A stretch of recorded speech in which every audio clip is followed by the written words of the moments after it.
Hello everyone. Start करें आज का चैप्टर। हाँ सर जी, स्टार्ट करते हैं। आप लोगों का थोड़ा थोड़ा सा फेवरेट चैप्टर होगा अपना टीडीएस का। सर ये क्या इम्पोर्टेंट है? अरे नहीं, इम्पोर्टेंट तो नहीं है, बट हाँ मोस्ट इम्पोर्टेंट चैप्टर है ये आपके लिए। मोस्ट इम्पोर्टेंट चैप्टर है। Is it clear? Yes sir. Sir पढ़ें? चलिए पढ़ते हैं। हमें पढ़ना क्या है सर? इसमें एडवांस टैक्स के कुछ प्रोविजंस को हम पढ़ेंगे और यहां से दिखाते हैं आपको। देखो, इसमें हम पहले पढ़ेंगे टैक्स डिडक्शन एट सोर्स, जिसको प्यार से बोला जाता है sir TDS. Tax deduction at source क्या होता है? दूसरी बात हम पढ़ेंगे सर एडवांस टैक्स, मतलब अगर मान लीजिए किसी पर्सन की, आपकी ही, अगर लाइबिलिटी, इनकम टैक्स की लाइबिलिटी पूरे साल भर की अगर 20,000 रुपीज है, 20,000 रुपए की आपकी लाइबिलिटी है, तो सरकार ना, जो इंडियन गवर्नमेंट है, वो हम लोगों पे भरोसा नहीं करती है, इसलिए वो एडवांस में टैक्स मांगती है कि भाई आपको ईयर एंड में इतनी इनकम पे इतना ज्यादा टैक्स देना पड़ सकता है, इसलिए वो पहले ही कुछ डेट्स असर्टेंड की हुई है, उस पर आपसे बोलती है एडवांस टैक्स भर दीजिए। ये अगर आपकी टैक्स लाइबिलिटी 10,000 रुपीज से ज्यादा होती है ना, तो फिर आपके ऊपर ये वाले प्रोविजंस लगते हैं। दूसरी बात करती है sir tax collection at source की, टीसीएस के बारे में, जिसके बारे में मैं आपको बता देता हूं। 194Q और 206C1H, ये आपके लिए दोनों बहुत इंपॉर्टेंट है। इसके ऊपर पक्का क्वेश्चन आने की पॉसिबिलिटीज बहुत ज्यादा हैं, तो टीसीएस को मैं वहां बताऊंगा। अभी बात करो सर टीडीएस के बारे में। टीडीएस क्या होता है? ठीक है, ठीक है सर, चलिए बात करिए सर टीडीएस क्या होता है। तो देखिए, आइए हम आपको एक बात बताते हैं। एक छोटी छोटी कुछ बातें पहले समझते हैं सर, क्या होता है टीडीएस। देखो, जो टीडीएस के बारे में बात है ना, टीडीएस का फुल फॉर्म क्या है सर? टीडीएस का फुल फॉर्म क्या है सर? टैक्स डिडक्शन, सर साफ लिखो ना, ठीक है, टैक्स डिडक्शन एट सोर्स। मतलब क्या है सर? देखिए, गवर्नमेंट ऑफ इंडिया क्या चाहती है? ट्रांजैक्शंस को ट्रेस करना। क्या करना? ट्रांजैक्शंस को ट्रेस करना। बोले तो सर कि कोई भी ट्रांजैक्शन अगर हो रही है तो उसको ट्रेस करना चाहती है कि भाई साहब ये ट्रांजैक्शन हुई है या नहीं हुई है। एग्जाम्पल के लिए, आपको मेरी बात समझ में नहीं आई होगी, एग्जाम्पल के लिए हम यहाँ पे एक बात लेते हैं। ये है मिस्टर राजू, ठीक है, ये समझिए, ये है मिस्टर राजू। कितनी बड़ी पेन है, शीट तो ठीक है अपनी, बड़ी, काफी बड़ी शीट है, ठीक है। चलिए सर, ये है मिस्टर राजू, ठीक, ये राजू, देखो ये राजू, ठीक है। सर यहाँ पे राजू है, साथ ही साथ यहाँ पे मिस राजू के साथ साथ यहाँ पे एक डिम्पी जी हैं। कौन है ये? डिम्पी जी, ठीक है सर। डिम्पी जी के बाल भी बड़े बड़े बना देते हैं। चलिए सर, ये क्या मस्त फोटो बन गया। चलो, दोनों लोग का कितनी अच्छी ड्राइंग है मेरी, देखो। अब राजू जी क्या करते हैं? राजू जी को ना, राजू जी ने इंटरेस्ट लिया, डिम्पी से इंटरेस्ट नहीं लिया, राजू जी ने, चलिए एग्जाम्पल सुनिए। राजू भैया एक शॉप चलाते हैं, ये एक कौन है? बिजनेसमैन है। कौन है सर? बिजनेसमैन, ठीक है। ये शॉप की जो ओनर थी ना, ये ओनर कौन है? शॉप की ओनर है डिम्पी। चलो, इनका नाम है डिम्पी, इनका नाम है राजू, ठीक। ये शॉप की ओनर कौन है? डिम्पी। तो राजू ने ये शॉप ली और इसको रेंट पे चला रहा है, तो राजू इनको क्या रेंटल पे नहीं करेगा? क्या राजू इनको रेंटल नहीं पे करेगा? राजू इनको रेंटल पे करेगा कि नहीं पे करेगा, बताइए। हाँ सर, बिल्कुल, यहाँ पे राजू इनको रेंटल पे करेगा। अज्यूम करिए ये रेंटल है 2 करोड़ रुपए का। यहाँ पे ना ये 25,000 स्क्वायर फीट की एक एरिया थी, जिसको इसने वेयर हाउस बनाया या इसने मार्ट खोल दिया, कुछ भी किया, 2 करोड़ रुपए, huge huge amount of rental जा रहा है, ठीक है। तो सर एक बात आती है कि गवर्नमेंट ऑफ इंडिया क्या चाहती है? ट्रांजेक्शन्स को ट्रेस करना। अब देखो यहाँ पे क्या होगा कि जब मिस्टर राजू बनाएंगे अपनी पीएनएल अकाउंट, तो यहाँ पे टू रेंट का खर्चा लिखेंगे, टू रेंट का खर्चा डाल देंगे 2 करोड़ रुपए। हाँ सर। अब डिम्पी जी के लिए क्या होगा? ये जो डिम्पी जी हैं, अज्यूम करिए कुछ नहीं करती हैं, इनके पास इनके पेरेंट्स की, हस्बैंड की, किसी की भी एक प्रॉपर्टी पड़ी थी, जिसको ये शॉप को अच्छे से रेंट पे दे के अब वो एंजॉय कर रही है अपनी लाइफ को, ठीक है। अब क्या पता डिम्पी आईटीआर भरेगी कि नहीं भरेगी इनकम में, अपनी इस रेंटल इनकम को, देखिए, क्योंकि अगर रेंट रेंट इसका एक्सपेंस है, रेंट जो है अगर राजू का एक्सपेंस है, तो रेंट डिम्पी की इनकम भी तो है। तो गवर्नमेंट ऑफ इंडिया का पता है क्या कंसर्न ये आ रहा है कि भाई साहब, राजू ने तो अपने खर्चे में 2 करोड़ को कंसिडर कर दिया, लेकिन डिम्पी क्या अपनी इनकम में इस 2 करोड़ को कंसिडर करेगी? यहाँ पे इनकम टैक्स डिपार्टमेंट को कंसर्न है। तो इनकम टैक्स डिपार्टमेंट ने एक प्रोविजन ही निकाल दिया टीडीएस का। इसका क्या काम है? ट्रांजैक्शंस को ट्रेस करना, ट्रांजैक्शन की ट्रेसिंग करने के लिए इसने निकाला, ट्रांजैक्शन को कैप्चर करने के लिए निकाल दिया। सर अब ये करती क्या है इसमें, ये मैं आपको बताने जा रहे हैं। देखिए आप इधर आइएगा, थोड़ा सा इधर ध्यान देना, इधर इधर व्हाट्सएप की नोटिफिकेशन ही देखो, ठीक है। चलो यहाँ पे ध्यान देते हैं। अब होता क्या है, देखिए जब ये भाई साहब मिस्टर राजू जब डिम्पी को पेमेंट देंगे 2 करोड़ रुपए की, तो इस खर्चे पे, इस पेमेंट पे 2 करोड़ रुपए पे, इस खर्चे पे ये टैक्स डिडक्शन एट सोर्स कर देंगे। मतलब सर जब हम टीडीएस, थोड़ा सा ध्यान देना, इंपॉर्टेंट लाइन बोलने जा रहे हैं। टीडीएस में D stands for deduction. Deduction मतलब जब हम कोई पेमेंट कर रहे होते हैं तो हम उसमें से कुछ हिस्सा काट लेते हैं, कुछ डिडक्ट कर लेते हैं। लाइक ये देखिए एक रफ शीट है, ये एक रफ शीट है, ठीक है, कागज। अब ये पैसा, ये रेंटल का खर्चा, रेंटल हम पे कर रहे हैं, तो हम इसमें से कुछ पोर्शन काट लेंगे और बाकी कुछ पोर्शन काट के रखे अपने पास ये, और बाकी हम उसको दे रहे हैं रेंटल, ठीक है। सर यही होता है टीडीएस। अब सर इसका मतलब कैसे हुआ, इम्प्लीकेशन थोड़ा समझाइए। देखिए हुआ क्या, 2 करोड़ रुपए का पेमेंट तो जाएगा, ये तो आप समझ रहे हो। राजू के हाथ से डिम्पी को 2 करोड़ का पेमेंट तो जाएगा, तो ये राजू क्या करेगा ना, टीडीएस काटेगा। पहले बात तो राजू क्या करेगा, डिम्पी को देगा 1, अज्यूम करिए यहाँ पे टीडीएस की रेट है एट द रेट 10%। अभी सेक्शन कौन सी है, 194 आई है, आईए है, आईबी है, आईसी है, क्या है, कुछ नहीं है, मैं आपको बता रहा हूँ, अभी बेसिक कंसेप्ट समझो। सर मानते हैं कि टीडीएस की रेट यहाँ पे 10% है, तो राजू क्या करेगा, 2 करोड़ का 10% टीडीएस काटेगा। 2 करोड़ का 10% टीडीएस काटेगा, 10% टीडीएस काटेगा, डेट इज 20 लाख रुपीस। हाँ, और ये 20 लाख रुपए, जैसे कि इस देखिए, इसको मैंने भी इस पेपर को काटा था ना 20 से, कुछ खर्चे को काट के अपने पास रख लिया था, लेकिन अपने पास नहीं रख सकते। ये गवर्नमेंट ऑफ इंडिया को हम जमा करवाएंगे, गवर्नमेंट ऑफ इंडिया को हम डिपॉजिट करवा देते हैं किसके नाम पे, डिम्पी के नाम पे, डिम्पी के नाम पे, ठीक है। ठीक है सर, और जो 1.8 करोड़ है, 1.8 करोड़ मतलब 1 करोड़ 80 लाख रुपए, ये डायरेक्ट डिम्पी को चल जाएगा।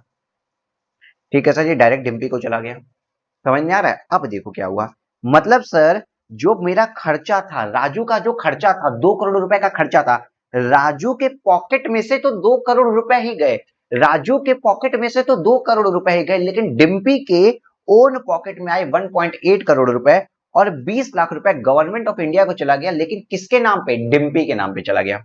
कि भाई साहब टैक्स काटे, डिम्पी का टैक्स, दो करोड़ नहीं सॉरी 20 लाख रुपए डिम्पी का टैक्स काटे और गवर्नमेंट ऑफ इंडिया को जमा कर दिया।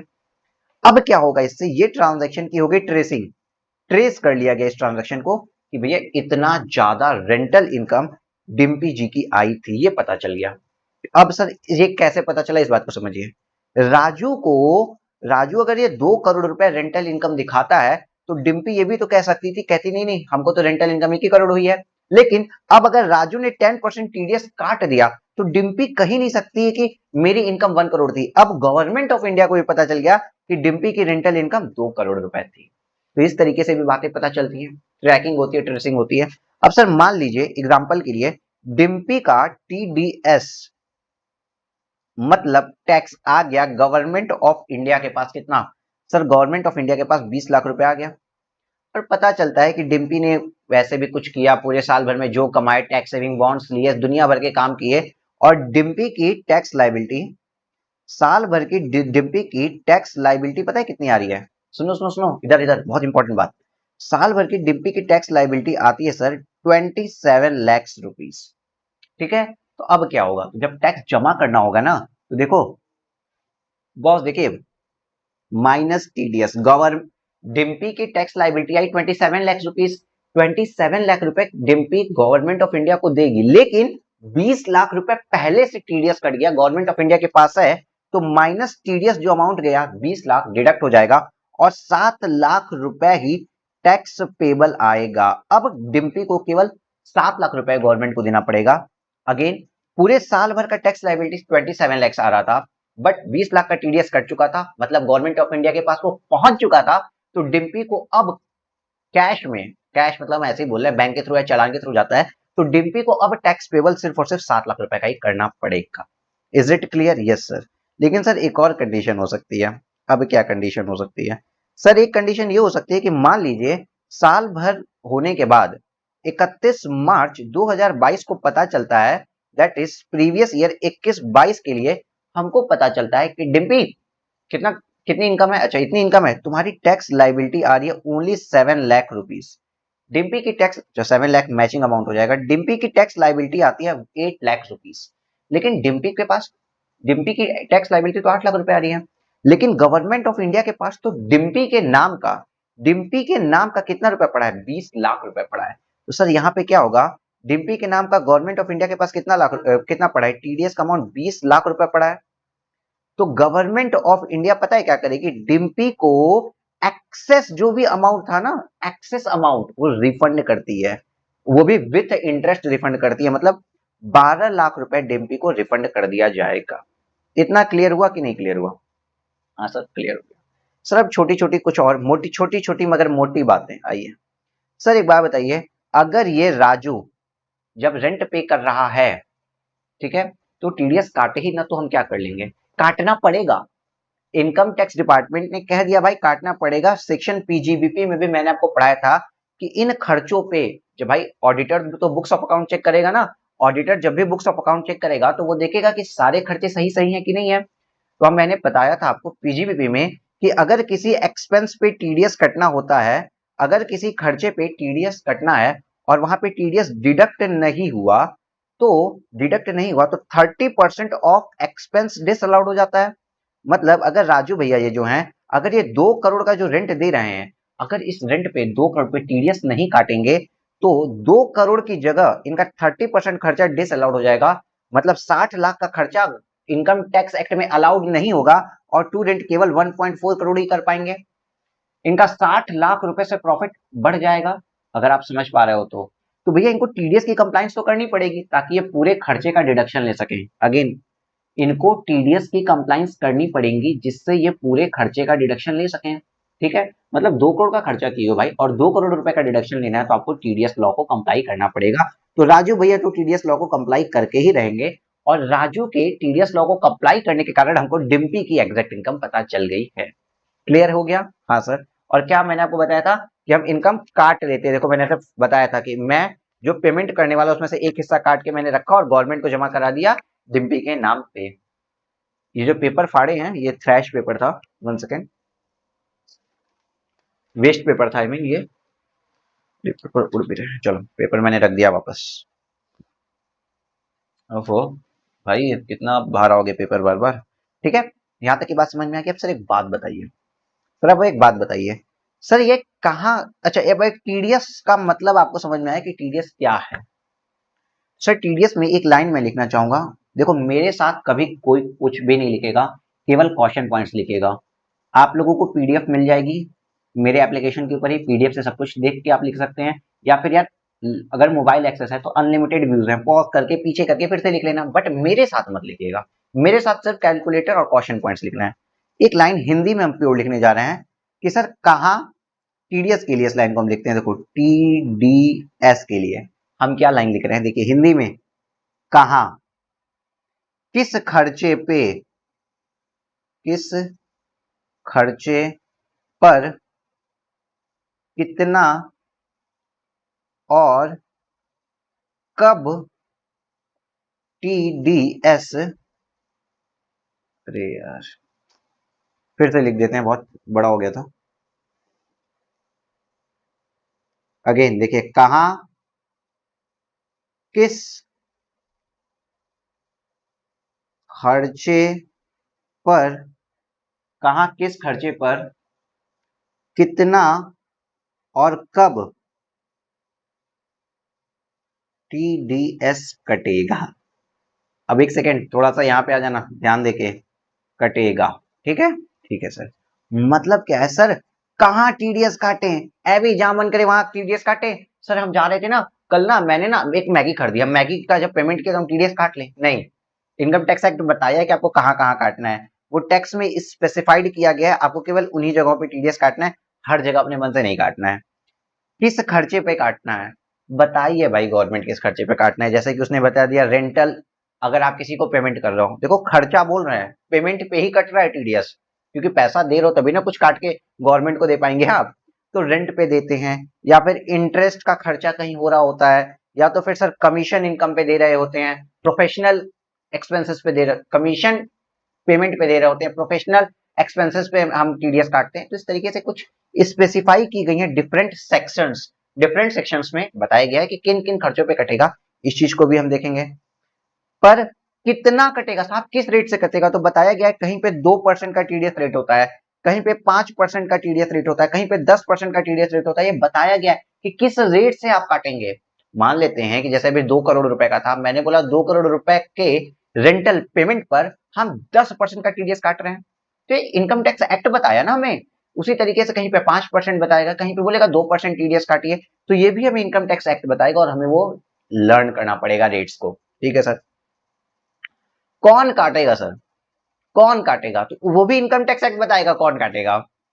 जनरली तो पेमेंट करने वाला ही काटता है, लेकिन क्या अब सर हम भी पेमेंट किए हैं। आज मैंने ना ये अपना एक लैपटॉप मंगाया था अमेजोन से। तो जब अमेजोन पे आया तो कैश ऑन डिलीवरी पे था, तो उसको ना 50,000 का लैपटॉप था, तो 50,000 पेमेंट करने के पहले मैंने टीडीएस काट लिया। अमेजोन वाला एक देगा और लैपटॉप भी नहीं देगा। तो गवर्नमेंट ऑफ इंडिया भी बताएगी आपको कि आपको किस पर्सन को टीडीएस काटना है। ये भी तो हर एक खर्चे पे तो टीडीएस काटना नहीं है। आपने अमेजोन पे लैपटॉप खरीदा, वो भी खर्चा ही है, लेकिन वहां टीडीएस नहीं कटता है। तो बताया जाएगा कि आपको कहाँ टीडीएस काटना है, कौन काटेगा, किस खर्चे पे काटेगा, किस खर्चे पर काटेगा, कितना काटेगा, किस रेट से काटेगा और कब काटेगा, ये भी बताना है कब काटेगा। तो यहाँ पे एक बात लिखी गई है, अमाउंट क्रेडिटेड, अमाउंट क्रेडिटेड और अमाउंट क्रेडिटेड और पेमेंट मेड।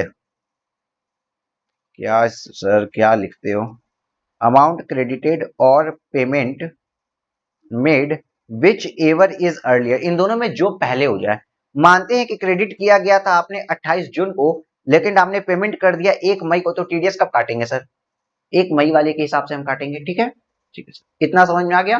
ठीक है सर, तो विच एवर इज अर्लियर लगता है, लेकिन एक्सेप्शंस ऑलवेज देयर, कुछ एक्सेप्शंस हैं। देखिए ये पूरी मैंने जब आपको जो कहानी बताई, इसमें कुछ एक्सेप्शंस है, एक्सेप्शंस को पढ़ लीजिए कि टीडीएस, एक्सेप्शंस क्या है कि TDS only at the time of payment. देखो जनरली तो टीडीएस तब कटता है या तो क्रेडिटिंग द पार्टी, जब आपने क्रेडिट किया हो, या तो पेमेंट किया हो, विच एवर इज अर्लियर। लेकिन कुछ जगह ऐसी होती है जहां सिर्फ पेमेंट के टाइम में टीडीएस कटता है। मतलब क्रेडिट पहले हो भी गया हो तो उससे कोई मतलब नहीं है, जब आप एक्चुअल में आपके जेब से पैसा जाएगा ना, जब एक्चुअल में आप पेमेंट करोगे तभी टीडीएस कटता है। जैसे कि सैलरी के खर्चा, मान लीजिए एक्रूवल बेसिस पे आपने पीएनएल में सैलरी दिखा दी, बट एम्प्लॉय को पेमेंट नहीं की, तो जब आप पेमेंट करेंगे सैलरी का तभी टीडीएस कटेगा।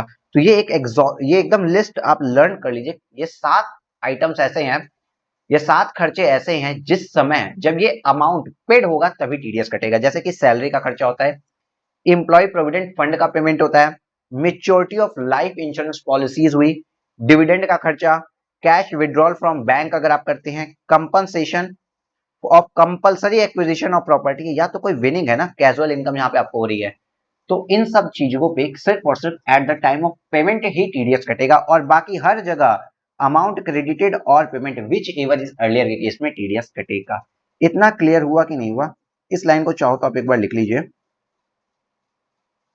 इसको आप एक बार लिखिए अपने कॉपी पे, इस चीज को आप एक बार लिख सकते हैं, तो लिखना चाहें आप इस चीज को एक बार लिख लीजिए। आई एम एक्सपेक्टिंग कि आप पॉज करके लिख लिए होंगे। आइए तो फिर हम लोग आगे बढ़ते हैं। मुझे एक्सपेक्टेशन आपने पॉज किया होगा और लिख लिया होगा, बस इतना भी नहीं टाइम देना। चलो सर आज एक सेक्शन पढ़ते हैं सर हम। सर सेक्शन कौन सी, 194A।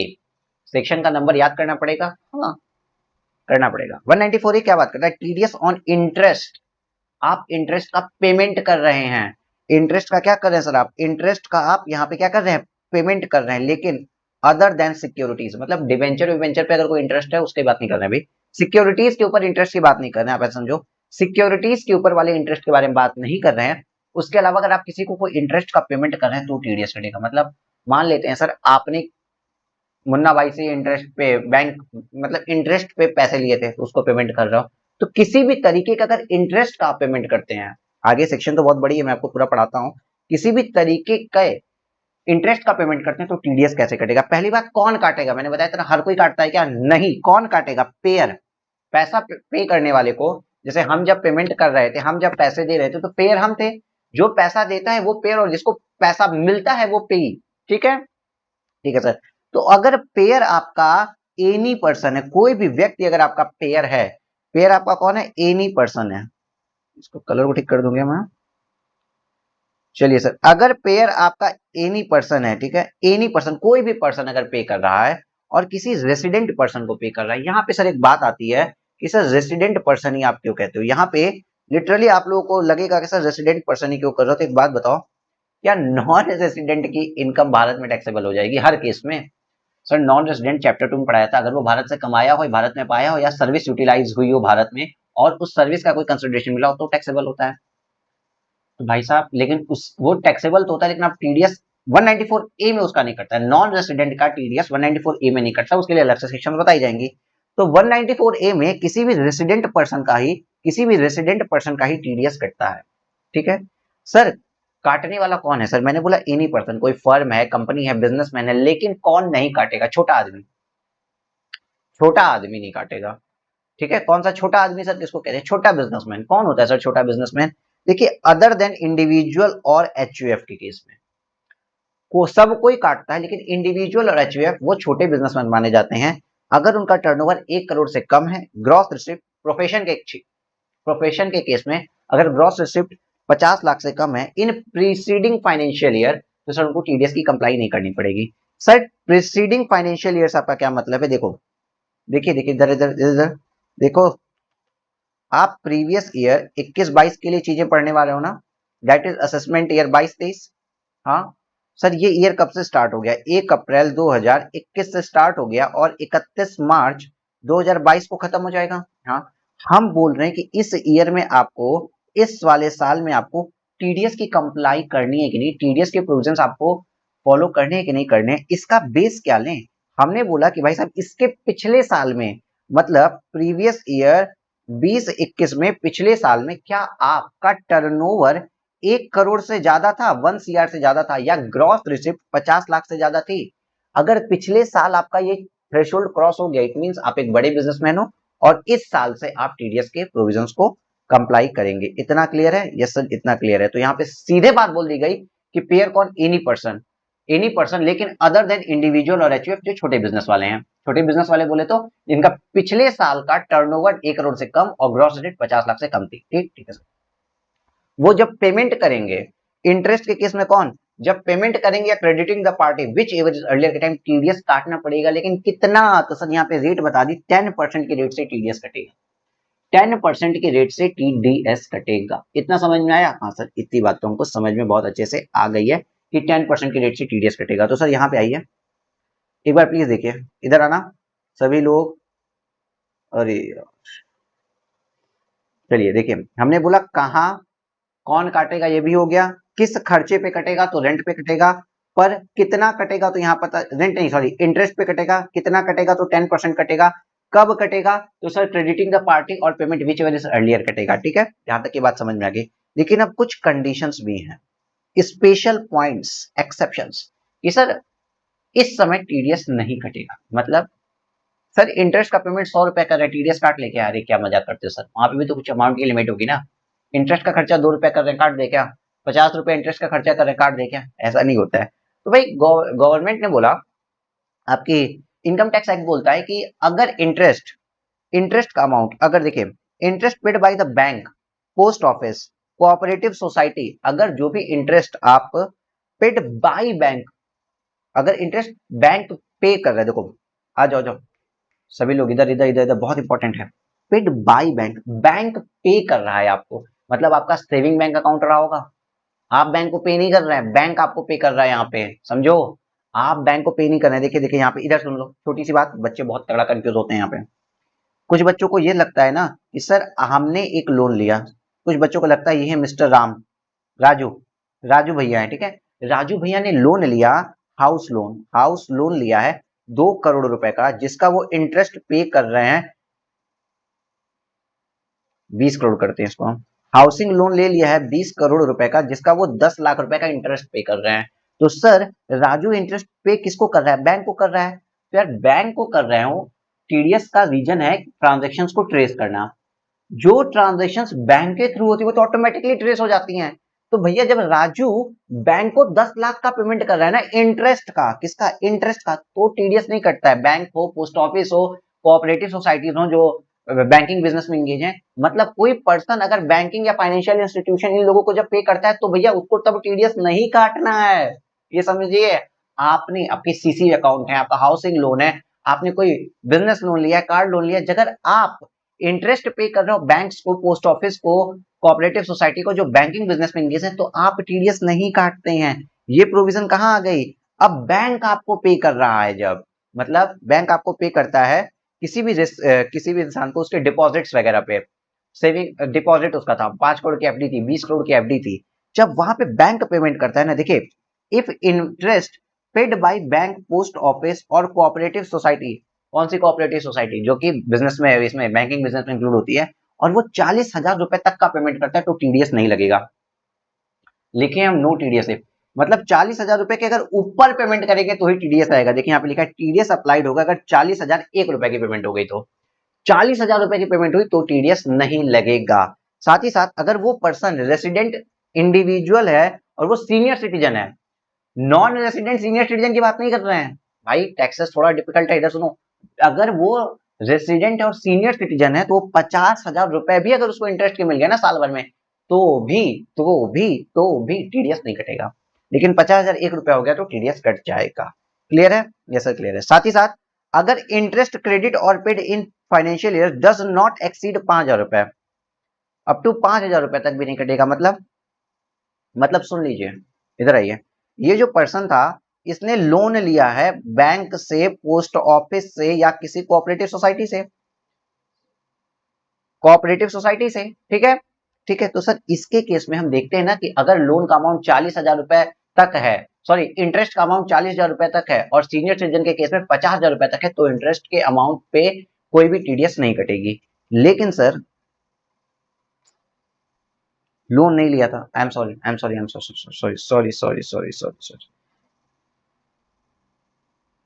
सॉरी, डिपॉजिट किया था और बैंक इसको इंटरेस्ट दे रहा है अप टू 40,000 रुपए, 40,000 रुपए तक का मतलब इंटरेस्ट दे रहा है तो टीडीएस नहीं कटेगा। लेकिन अब ऐसा भी तो हो सकता है ये पर्सन, देखिए, interest credited or paid in financial year does not exceed 5,000 रुपए, ये इंसान किसी को इंटरेस्ट का पेमेंट कर रहा है, ये इंसान किसी को इंटरेस्ट का पेमेंट कर रहा है, कितना, 5,000 रुपए तक का, ये इंसान किसी को इंटरेस्ट का पेमेंट कर रहा है। मतलब मान लीजिए सर आपकी जो बैलेंस शीट थी उसमें अनसिक्योर्ड लोन जो होते हैं, अनसिक्योर्ड लोन का जब पेमेंट हो रहा है और वो 5,000 रुपए से ज्यादा है तो भी सर इस व्यक्ति को टीडीएस काटना पड़ेगा।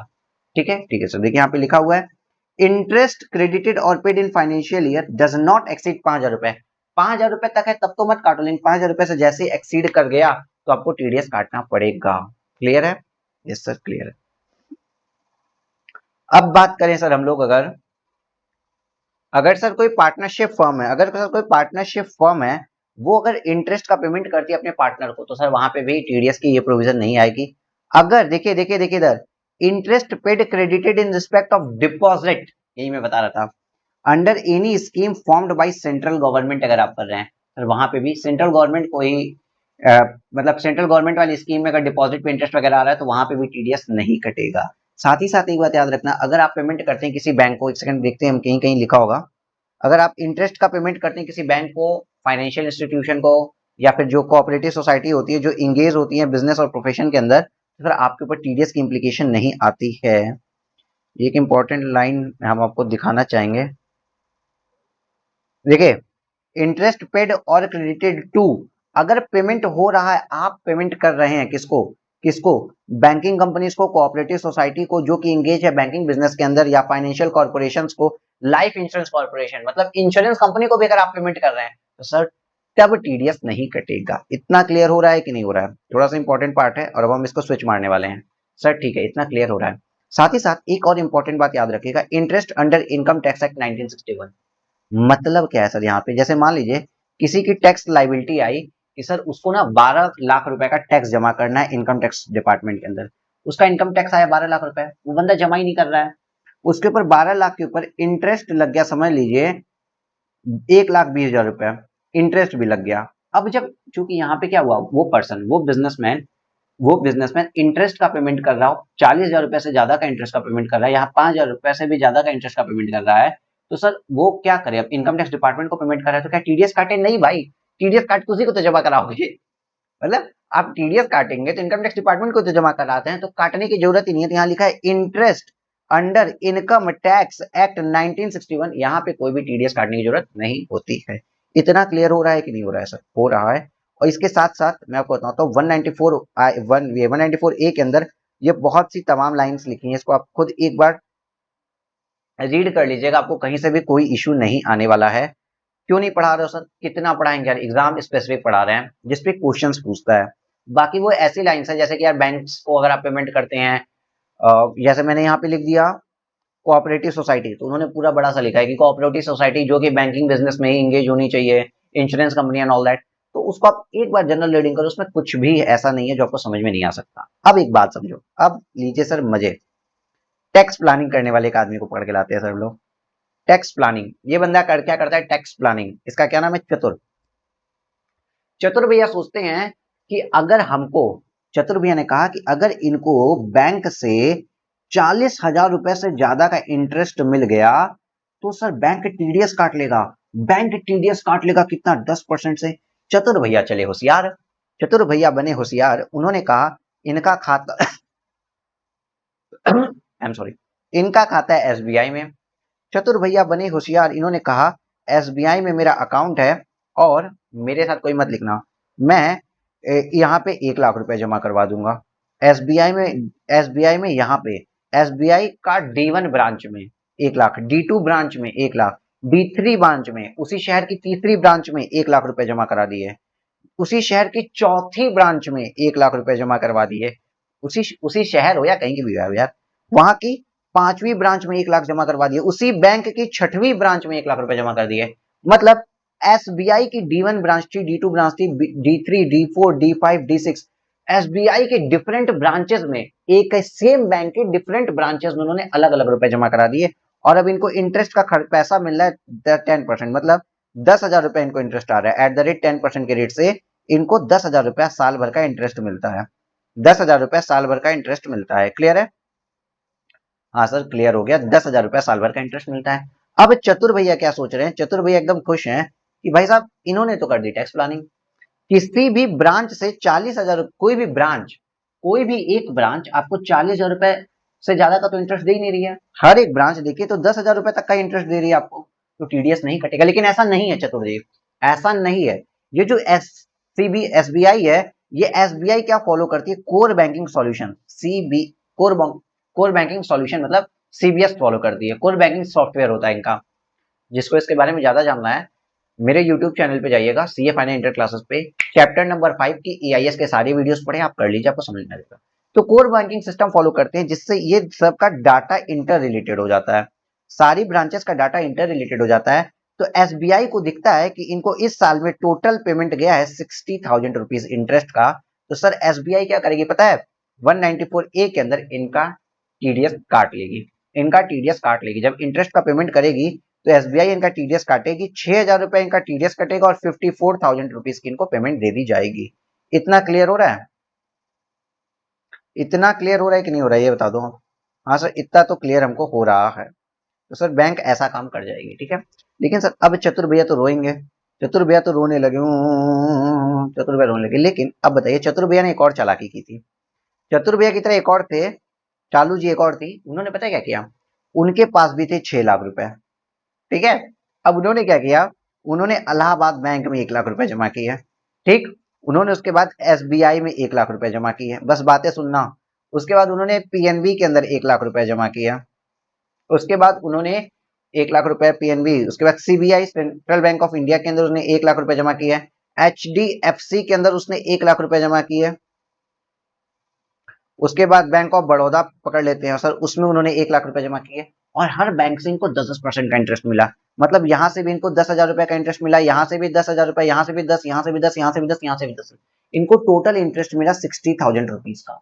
लेकिन यहाँ पे टीडीएस नहीं कट पाएगा। क्यों भाई साहब? कोर बैंकिंग सॉल्यूशंस जो होते हैं, जो आपके कोर बैंकिंग सॉल्यूशन होते हैं, वो central state bank of India SBI जो अपने डिफरेंट ब्रांचेस का डाटा कोरिलेट कर सकती है ना, डिफरेंट बैंक्स का थोड़ी डाटा को रिलेट हो सकता है, एक ही बैंक के डिफरेंट ब्रांचेस का डाटा को रिलेट हो सकता है, डिफरेंट बैंक्स का डाटा नहीं आ पाता, तो सर यहाँ पे टीडीएस नहीं कटेगा क्योंकि डिफरेंट ब्रांचेस नहीं है, डिफरेंट बैंक्स हैं। डिफरेंट ब्रांचेस होती तो सर टीडीएस कट जाता, सीबीएस काम आता। यहाँ पे कोर बैंकिंग सॉल्यूशन काम नहीं आएगा क्योंकि यहाँ पे डिफरेंट बैंक्स हैं और कोई भी एक पेयर, सिंगल पेयर, क्योंकि इलाहाबाद से 10,000 मिल रहा है, एसबीआई से 10,000 मिल रहा है, पीएनबी से 10,000, सीबीआई से 10,000, किसी भी पेयर से 40,000 रुपए से ऊपर का इंटरेस्ट नहीं जा रहा है, इसलिए नहीं कटेगा। लेकिन अपने इस वाले क्वेश्चन में अगर देखिए तो एक सिंगल पेयर एसबीआई से 40,000 रुपए से ज्यादा का इंटरेस्ट आ रहा था, इसलिए यहाँ टीडीएस कट गया था। देखो मैंने पढ़ा दिया आपको 35 मिनट तक, ठीक है। अब आओ जल्दी से क्वेश्चन कर लेते हैं। देखिए यहाँ पे ये येलो शीट में मैंने आप लोगों के लिए येलो शीट दे दी है, आप इससे लिख लेना और इसको तो हम थोड़ा कलरफुल कर देते हैं। अब आते हैं क्वेश्चन पढ़ते हैं। क्वेश्चन नंबर 1 बहुत ज्यादा इजी, इतना इजी जिसकी कोई लिमिट नहीं। देखिए, examine the TDS implication under section 194A in the case mentioned here under. यहाँ पे 3 पॉइंट्स बताए गए हैं और बोला गया है कि 194A के अकॉर्डिंग क्या होगा। ठीक है, तो देखते हैं। ऑन 1 अक्टूबर 2021, 1 अक्टूबर 2021 को mister Harish made a 6 month fixed deposit of 10 lakh at the rate 9% per annum with ABC Cooperative Bank. The fixed deposit matures on 31/3/2022. 31/3/2022 को इनको एक सम मिल रहा है फिक्स्ड डिपॉजिट का। देखिए सर, डिपॉजिट्स पे भी, डिपॉजिट पे जो इंटरेस्ट आता है उसके ऊपर तो सर बैंक मेरा टीडीएस काटेगा, बैंक तो टीडीएस काटेगा बिकॉज बैंक हमको टीडीएस का बैंक हमको इंटरेस्ट का पेमेंट कर रहा है, ठीक है। बैंक तो सर मेरा टीडीएस काटेगा, लेकिन मेरा इंटरेस्ट 40,000 रुपए से ज्यादा होना चाहिए। तो यहाँ पे बताया नहीं है हरीश की एज क्या है, तो हम मानेंगे 40,000 वाली लिमिट लगेगी। अगर लिखता सीनियर सिटीजन है तो भाई 50,000 की लिमिट लेते हैं। 6 month फिक्स डिपॉजिट है 10 लाख रुपए का 9% के हिसाब से, तो 10 लाख का 9% 6 महीने के लिए कितना होता है? 10 लाख का 9% 90,000 रुपए। मतलब सर देखिए मेरे हिसाब से तो कैलकुलेशन से होने पे 45,000 रुपए, 45,000 रुपए इंटरेस्ट बनता है। निकालो निकालो निकाल लो भाई ना। 10 लाख रुपए का 9% के हिसाब से 6 महीने के लिए कितना आ रहा है? देख लीजिए 45,000 रुपए आ रहा है इंटरेस्ट, तो सर 40,000 रुपए से ज्यादा हो गया ना, टीडीएस कटेगा। सर कटेगा टीडीएस। सर देखो यहाँ पे ना जो इतना ये टाइम लगा है ना, अब इस ये टाइम बहुत जरूरी है लगाना, और यहाँ पे आपको है टीडीएस काट ले जाना। देखिए ABC cooperative bank has to deduct at source at the rate 10% on the interest of 45,000 under section 194A. The tax deductible at source under section 194A from such interest is deduct therefore 4,500। 45,000 रुपए का 10% TDS कितना होता है? 4500 रुपए cut जाएगा। Clear है? Yes sir clear sir. Next part पढ़ें। Yes sir next part भी पढ़ लेते हैं। तो चलो नेक्स्ट पार्ट देखते हैं क्या है। नेक्स्ट पार्ट आपसे बोल रहा है ऑन 1 जून 2021 गणेश में 3 9 month fix deposit of 3 lakh each. तो भैया देखो इन्होंने क्या बताया कि जो गणेश जी है ना, गणेश ने 9 month तक फिक्स डिपॉजिट किए 3 लाख रुपए के, 3 लाख रुपए के each carrying interest 9% per annum, और 3 डिपॉजिट किए, मतलब 9 लाख रुपए यहाँ डिपॉजिट किया, 9 लाख रुपए यहाँ डिपॉजिट किया, 9 लाख रुपए यहाँ डिपॉजिट किया, तीनों डिपॉजिट किया है 9 month के लिए। इतने बार 9 आ गए थे।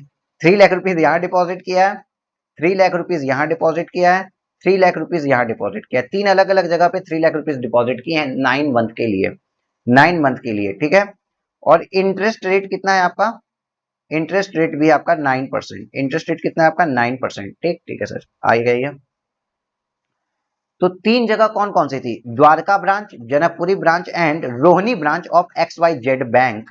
भैया एक ही बैंक की 3 ब्रांचेस, ये एक ब्रांच है, ब्रांच 1 है, ब्रांच 2 है, ब्रांच 3 है, लेकिन पेयर तो मेरा सेम है, XYZ बैंक। देखिए बैंक की 3 ब्रांचेस थी डिफरेंट डिफरेंट, ठीक है। And a bank which has adopted CBS, bank तो सीबीएस पोर्टल यूज कर रहा है। The fix deposit mature on 28 फरवरी 2022, 28 फरवरी 2022 को फिक्स डिपॉजिट मेच्योर हो जाएगा। डिपॉजिट के ऊपर जो इंटरेस्ट लगता है उसका टीडीएस कटता है। डिपॉजिट फिक्स डिपॉजिट हो या रेकरिंग डिपॉजिट हो, दोनों डिपॉजिट्स में इंक्लूड होता है, याद रखना रेकरिंग डिपॉजिट भी डिपॉजिट होता है, ठीक है। तो सर यहाँ पे देखिए 3 लाख रुपए के ऊपर कितने महीनों के लिए हमने कब किया है? 1 जून से लेके 28 फरवरी तक कितना होता है? जून जुलाई अगस्त सितंबर अक्टूबर नवंबर दिसंबर जैन फेब, 9 मंथ का 9% के रेट से ब्याज जोड़ो, कितना आ रहा है? कैलकुलेटर कहां हो तुम? अरे कोई मेरा कैलकुलेटर खोज दो। 1 सेकेंड दोस्तों।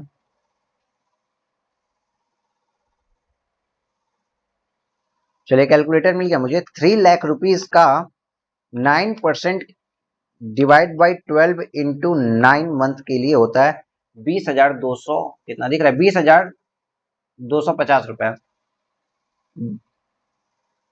20,250 रुपए दिखता है, ठीक है सर। 20,250 रुपए × 3, बिकॉज यहाँ भी 20,250, यहाँ भी 20,250, तो टोटल मेरा इंटरेस्ट आ रहा है 60,750 rupees.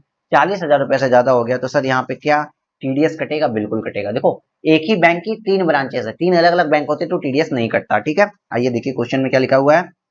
XYZ bank has to deduct tax at the rate 10%। TDS कटेगा at the rate 10% under scheme 194A since the aggregate interest on fixed deposit with the 3 branches of bank 60,750। Aggregate single pair के लिए, pair कौन है यहाँ पे, जो पैसा पे कर रहा है वो कौन है सर, वो कौन है, XYZ बैंक। XYZ बैंक तो सिंगल पेयर 40,000 रुपए से ज्यादा का पेमेंट कर रहा है, इसलिए भाई साहब यहाँ पे टीडीएस कटेगा। 60,750 रुपए का पेमेंट कर रहा था। कैसे आई ये फिगर? 3 लाख रुपए 3 जगह डिपॉजिट किए 9% के हिसाब से 9 मंथ के लिए, कैलकुलेट करके देख लीजिए। which exceed threshold limit of 40,000 rupees. Since XYZ has adopted CBS, the aggregate interest credited or paid by all branches has to be considered. तो जितने भी अलग अलग ब्रांचेस से मैंने पेमेंट किया वो सब कंसीडर की जाएगी। Since the aggregate limit 60,750 exceed threshold limit of 40,000, then tax has to be deducted under section 194A at the rate 10% of interest. ठीक है, हाँ सर। अब लास्ट बट मोस्ट अच्छा वाला क्वेश्चन, मोस्ट अच्छा वाला क्वेश्चन देखिए। ऑन 1 अक्टूबर 2021, ये बहुत मस्त क्वेश्चन है, ठीक है, इंपॉर्टेंट भी है, मार्क कर लीजिए इंपॉर्टेंट। और इंपॉर्टेंस अच्छा यहाँ पे लिखिए क्वेश्चन, बहुत बड़ा बड़ा क्वेश्चन लिखना, ठीक है। इंटरेस्ट ऑन 1 अक्टूबर 2021 को क्या हुआ, mister Rajesh started 6 month recurring deposit of ₹2 lakh, 6 month recurring deposit of ₹2 lakh per month at the rate 8% per annum with PQR Bank. The recurring deposit mature on 31/3/2022। अब recurring deposit मतलब क्या होता है कि यहाँ पे देखो recurring deposit लिखा है 2 लाख रुपीस पर मंथ का। मतलब उन्होंने क्या 1 अक्टूबर से कहा कि वो recurring deposit करेंगे, मतलब हर महीने 2-2 लाख रुपए डिपॉजिट में डालेंगे, हर महीने 2-2 लाख रुपए डिपॉजिट में डालेंगे, और वो डिपॉजिट मैच्योर हो जाएगा 31 मार्च 2022 को। मतलब सर क्या, मतलब देखो देखो देखो देखो, ये 1 अक्टूबर को 2 लाख रुपए देंगे, मैं डेट ठीक से लिखूं ना, 1 अक्टूबर 2021 को ये कितना रुपए दे रहे हैं, 2 लाख रुपए, ठीक है ठीक है। और ये मेच्योर कब हो रहा है, 31 मार्च 2022 को। मतलब ये 1 अक्टूबर 2021 को जिन्होंने 2 लाख रुपए दिए वो कितने महीने तक बैंक में पड़ा रहा, बोलो कितने महीने तक बैंक में पड़ा रहा। तो सर अक्टूबर नवंबर दिसंबर जनवरी फरवरी मार्च 6 महीने तक पड़ा रहा बैंक में, उसके बाद तो सर यहाँ मेच्योर हो जाएगा, ठीक है। अब सर फिर जब आई 1 नवंबर 2021, ये रेकरिंग डिपॉजिट था, हर महीने जाएगा, तो 1 नवंबर 2021 को भी 2 लाख रुपए चला गया। और सर ये भी बैंक में कितने महीने पड़ा रहेगा, सर बैंक में कितने महीने पड़ा रहेगा, बोलो बोलो बोलो बोलो, कितने महीने बैंक में पड़ा रहेगा। सर ये 31 मार्च 2022 तक सर ये भी पड़ा रहेगा। तो सर ये नवंबर दिसंबर जनवरी फरवरी मार्च सिर्फ और सिर्फ 5 मंथ तक सर बैंक में पड़ा रहेगा, सिर्फ और सिर्फ 5 मंथ तक बैंक में पड़ा रहेगा। अब सर जब 1 दिसंबर 2021 आएगी, सर अगेन ये 2 लाख रुपए की पेमेंट करेंगे, और ये 2 लाख रुपए दिसंबर जनवरी फरवरी मार्च सिर्फ और सिर्फ 4 महीने तक बैंक में पड़ा रहेगा। इसी तरीके से सर ये जनवरी में एक पेमेंट करेगा, फरवरी में एक पेमेंट करेगा, और 1 मार्च 2021 को भी पेमेंट करेगा। हर बार सर 2-2 लाख रुपए की पेमेंट की जाएगी, हर बार 2-2 लाख रुपए की पेमेंट होगी, ठीक है। चलो हम ठीक से लिख देते हैं। 1 जनवरी को जो 2 लाख रुपए दिया इन्होंने, तो 1 जनवरी 2022 को जो पेमेंट दिया वो जनवरी फरवरी मार्च 3 महीने तक बैंक में पड़ा रहेगा, उसके बाद मेच्योर हो जाएगा। जो 1 फरवरी 2022 को जिन्होंने पेमेंट किया है वो 2 महीने तक बैंक में पड़ा रहेगा, 2 महीने तक पड़ा रहेगा। कैसे, फरवरी में और मार्च में। और जो 1 मार्च 2022 होगा, यहाँ पे 1 मार्च 2022 को जिन्होंने पेमेंट किया 2 लाख रुपए का डिपॉजिट किया, वो सर 1 महीना पूरा का पूरा मार्च तक बैंक में पड़ा रहेगा। और ये सब कुछ लिखा है, रेकरिंग डिपॉजिट जो है 31 मार्च 2022 को मैच्योर हो जा रहा है, और मैच्योर हो जा रहा है मतलब पैसा वापस मिल जाएगा विथ इंटरेस्ट। देखिए यहाँ पे लिखा 31 मार्च 2022, यहाँ पे पढ़ो, देखो 1 अक्टूबर 2021 से राजेश भैया ने स्टार्ट किया 6 month recurring deposit of 2 lakh per month eight the rate 8% per annum with PQR limited. मतलब 1 अक्टूबर से हर महीने वो 2-2 लाख रुपए दे रहे हैं, और जितना भी रिकरिंग डिपॉजिट जमा होगा ना वो मैच्योर हो जाएगा 31 मार्च 2022 तक। तो इफेक्टिवली कितने महीने तक बैंक में पैसा पड़ा रहा? इफेक्टिवली आप देखिए तो आपका 2 लाख रुपए पे कितने महीने तक बैंक में पैसा पड़ा रहा? सर 2 लाख रुपए देखा जाए तो देखो हम शॉर्टकट तरीके से पढ़ा रहे हैं, वो लॉन्ग वाला जो तरीका होता है कि 2 लाख रुपए 6 महीने एट द रेट 8% है ना, एट द रेट 8% जो अमाउंट आएगा वो लिखो, फिर 5 महीने के लिए जो आएगा वो लिखो, 4 महीने के लिए जो आएगा वो लिखो, 3 महीने के लिए जो आएगा, 2 महीने के लिए जो आएगा, 1 महीने के लिए जो आएगा वो लिखो, फिर जोड़ो। तो वो एक बहुत पुराना तरीका है, वो आप में से कोई करने वाला है नहीं। देखो सीधी बात है, कितने महीने तक बैंक में पैसा पड़ा रहा? तो सर 4 महीने। कितने महीने तक पड़ा रहा? तो सर आप देखोगे ये 6 महीने, 5 महीने, 6 5 11 महीने, 4 15 महीने, 3 2 5 15, 5 20 महीने और 21 महीने, सर टोटल 21 मंथ्स तक बैंक में पैसा पड़ा रहा। टोटल कितने सर? 21 मंथ्स तक बैंक में पैसा पड़ा रहा, दिख रहा है आपको? हाँ सर टोटल 21 मंथ तक बैंक में पैसा रहा। 6 5 11 4 15 16 17 18 19 20 21, टोटल 21 महीनों तक बैंक में मेरा पैसा पड़ा रहा। कितना? 2 लाख रुपए इफेक्टिवली। ये इफेक्टिवली कैलकुलेट कर रहे हैं। आप चाहो तो जिस तरीके से होता है ना, जो आपने आज तक पढ़ा होगा मैथ्स वगैरह में, कि 2 लाख का 8% 6 महीने के लिए, 2 लाख का 8% 1 साल का था, तो 5 महीने के लिए। हम यहाँ शॉर्टकट आपको जल्दी से करवाते हैं कि सर अब 2 लाख रुपए का 8% के हिसाब से 1 महीने के लिए कितना होता है, तो 21 महीने के लिए कितना होगा? सीधा कैलकुलेट करो। देखो 2 लाख रुपए का 8% ईयरली था, ठीक है, डिवाइड बाई 12, 1 महीने के लिए कितना आएगा? तो 21 महीनों के लिए कितना आएगा सर? 27,999 रुपीज आ रहा है। 27,999 रुपीज मतलब 28,000 रुपए आ रहा है। सर 28,000 रुपए इंटरेस्ट बन रहा है, 40,000 से कम है, तो क्या टीडीएस कटेगा? बिल्कुल भी नहीं कटेगा सर, यहाँ पे टीडीएस नहीं कटेगा। आई गेस आपको ये बात समझ में आ गई होगी।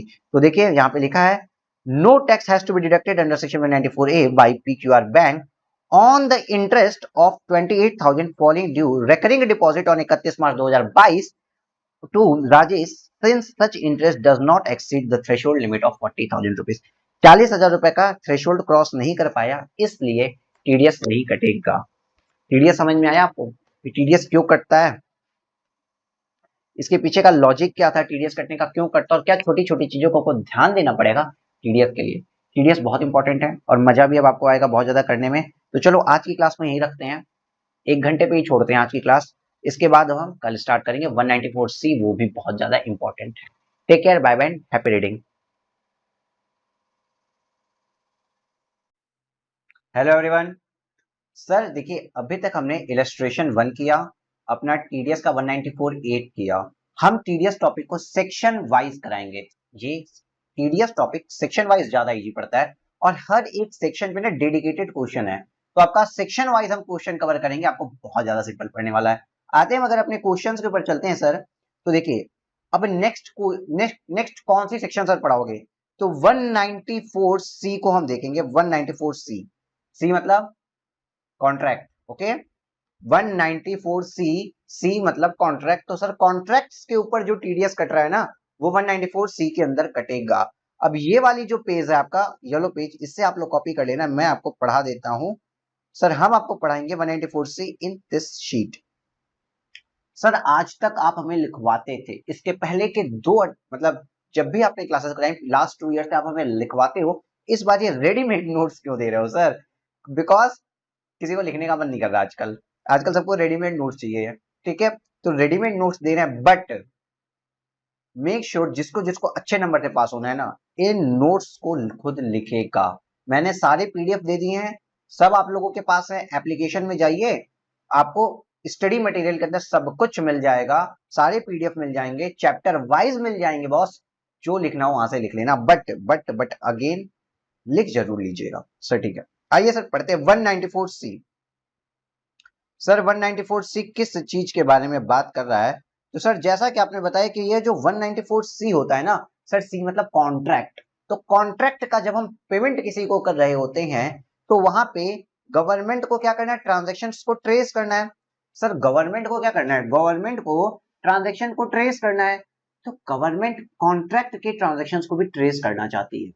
तो गवर्नमेंट कहती है ना कि भाई ट्रांजैक्शन को ट्रेस करने का सीधा तरीका है टीडीएस काट, टीडीएस काट लो। अब सोचिए हम बैठे हैं यहाँ पे, और मैंने कहा ओ बाबूलाल इधर आओ, हाँ जरा यहाँ पे मेरा बंगलो है, बंगलो के पास मुझे पार्किंग एरिया में मुझे कुछ पार्किंग एरिया को थोड़ा सा रेनोवेट कर, और मेरी गाड़ी मैंने बड़ी गाड़ी ली है तो स्पेस थोड़ा बना दो, तोड़ ताड़ के मतलब पार्किंग एरिया बड़ा कर दो, ठीक है। अब मैंने अपने इस कॉन्ट्रैक्टर को मैंने बोल दिया यहाँ पे, अब कॉन्ट्रैक्टर क्या कहता है, ठीक है कर देंगे। सर कॉन्ट्रैक्टर मेरे को 5 लाख रुपया दो साहब, हम कर देंगे। मैंने कहा ठीक है ले जाओ। क्या मैं टीडीएस काटूं, क्या मैं टीडीएस काटूं? सर ये भी तो कॉन्ट्रैक्ट था। मैंने किसी को फोन किया कि हेलो हाँ आज मेरे घर में शादी है पता नहीं किसकी, आके यहाँ पे आप खाना लोगों को खिलाओ, मतलब कैटरिंग की सर्विस के लिए मैंने कॉन्ट्रैक्ट किया, क्या मैं टीडीएस काटूं? सारी चीजें छोड़ दीजिए। इस क्रोमा सेटअप के लिए मैंने कॉल किया इलेक्ट्रिशियन को कि भैया 10,000 रुपए लो, सारी लाइटिंग सेटअप लगा के जाओ, मैंने उसको कॉन्ट्रैक्ट दे दिया, क्या मैं यहाँ पे भी टीडीएस काटूं? सर अगेन समझिए, ट्रांजेक्शन्स को ट्रेस करने के लिए हम टीडीएस काटते हैं, ठीक। कॉन्ट्रैक्ट के ट्रांजेक्शन को ट्रेस करने के लिए 194C के अंदर टीडीएस काटते हैं, ठीक। लेकिन क्या हर एक कॉन्ट्रैक्ट पे टीडीएस काटने लगे, हर एक कॉन्ट्रैक्ट पे टीडीएस काटने लगे? तो नहीं। पहली बात तो इन्होंने समझाया कि कॉन्ट्रैक्ट कहते किसको है, हमारी इनकम टैक्स एक्ट ने समझाया कि कॉन्ट्रैक्ट कहते किसको हैं, उसके बाद बताया कि भाई उस पे किस क्वांटम पे कितना कब क्यों कैसे टीडीएस कटेगा। क्लियर है? हाँ सर यहाँ तक की बात तुमको क्लियर हो गई। अब आप बताओ क्या बात है, देखिए आओ आओ आओ देखो, टीडीएस ऑन कॉन्ट्रैक्ट्स कटता है। सबसे पहली बात आप समझिए, ये जो टीडीएस होता है ये टीडीएस ऑन कॉन्ट्रैक्ट्स कटता है, कॉन्ट्रैक्ट के ऊपर ही टीडीएस कटता है और किसी चीज के ऊपर टीडीएस नहीं कटता है। सर वाह क्या कमाल की बात बताई कि टीडीएस कॉन्ट्रैक्ट्स के ऊपर कटता है, तो 194C में कटेगा। लेकिन कॉन्ट्रैक्ट का मतलब क्या, जो एक्ट बताए वो, कॉन्ट्रैक्ट का मतलब क्या, जो एक्ट बताए को, वर्क कॉन्ट्रैक्ट जो मैंने पार्किंग लॉट वाले को कह दी थी पार्किंग के लिए बना दे भाई, जो लेबर सप्लाई का अगर कोई काम करता है, जैसे कि बहुत सी फैक्ट्रियां होती है ना कि भाई मेरे को 500 लेबर चाहिए इस डेट को, तो लेबर सप्लाई के लिए आते हैं। इवन आपको छोटा से छोटी जगह लेबर सप्लाई का वर्क आजकल हो चुका है, मतलब फार्म्स वगैरह में तो चलते ही हैं, एग्रीकल्चर कमोडिटीज के जो फार्म होते हैं वहां पे तो ठीक है, बट इवन जो कंस्ट्रक्शन साइट्स होती हैं उसमें भी, बट अब तो छोटी छोटी कंस्ट्रक्शन साइट्स पे भी ये चीजें होने लगी हैं। जैसे किसी का मान लो घर है 2000 स्क्वायर फीट का, वहां पे भी जब उसके घर की छत लग रही होती है तो लेबर कॉन्ट्रैक्ट हो जाता है कि भाई इस दिन 10 एक्स्ट्रा लोग आ जाना उस डेट पे मशीनरी के साथ, तो पूरा एक work contract with labour supply भी होता है।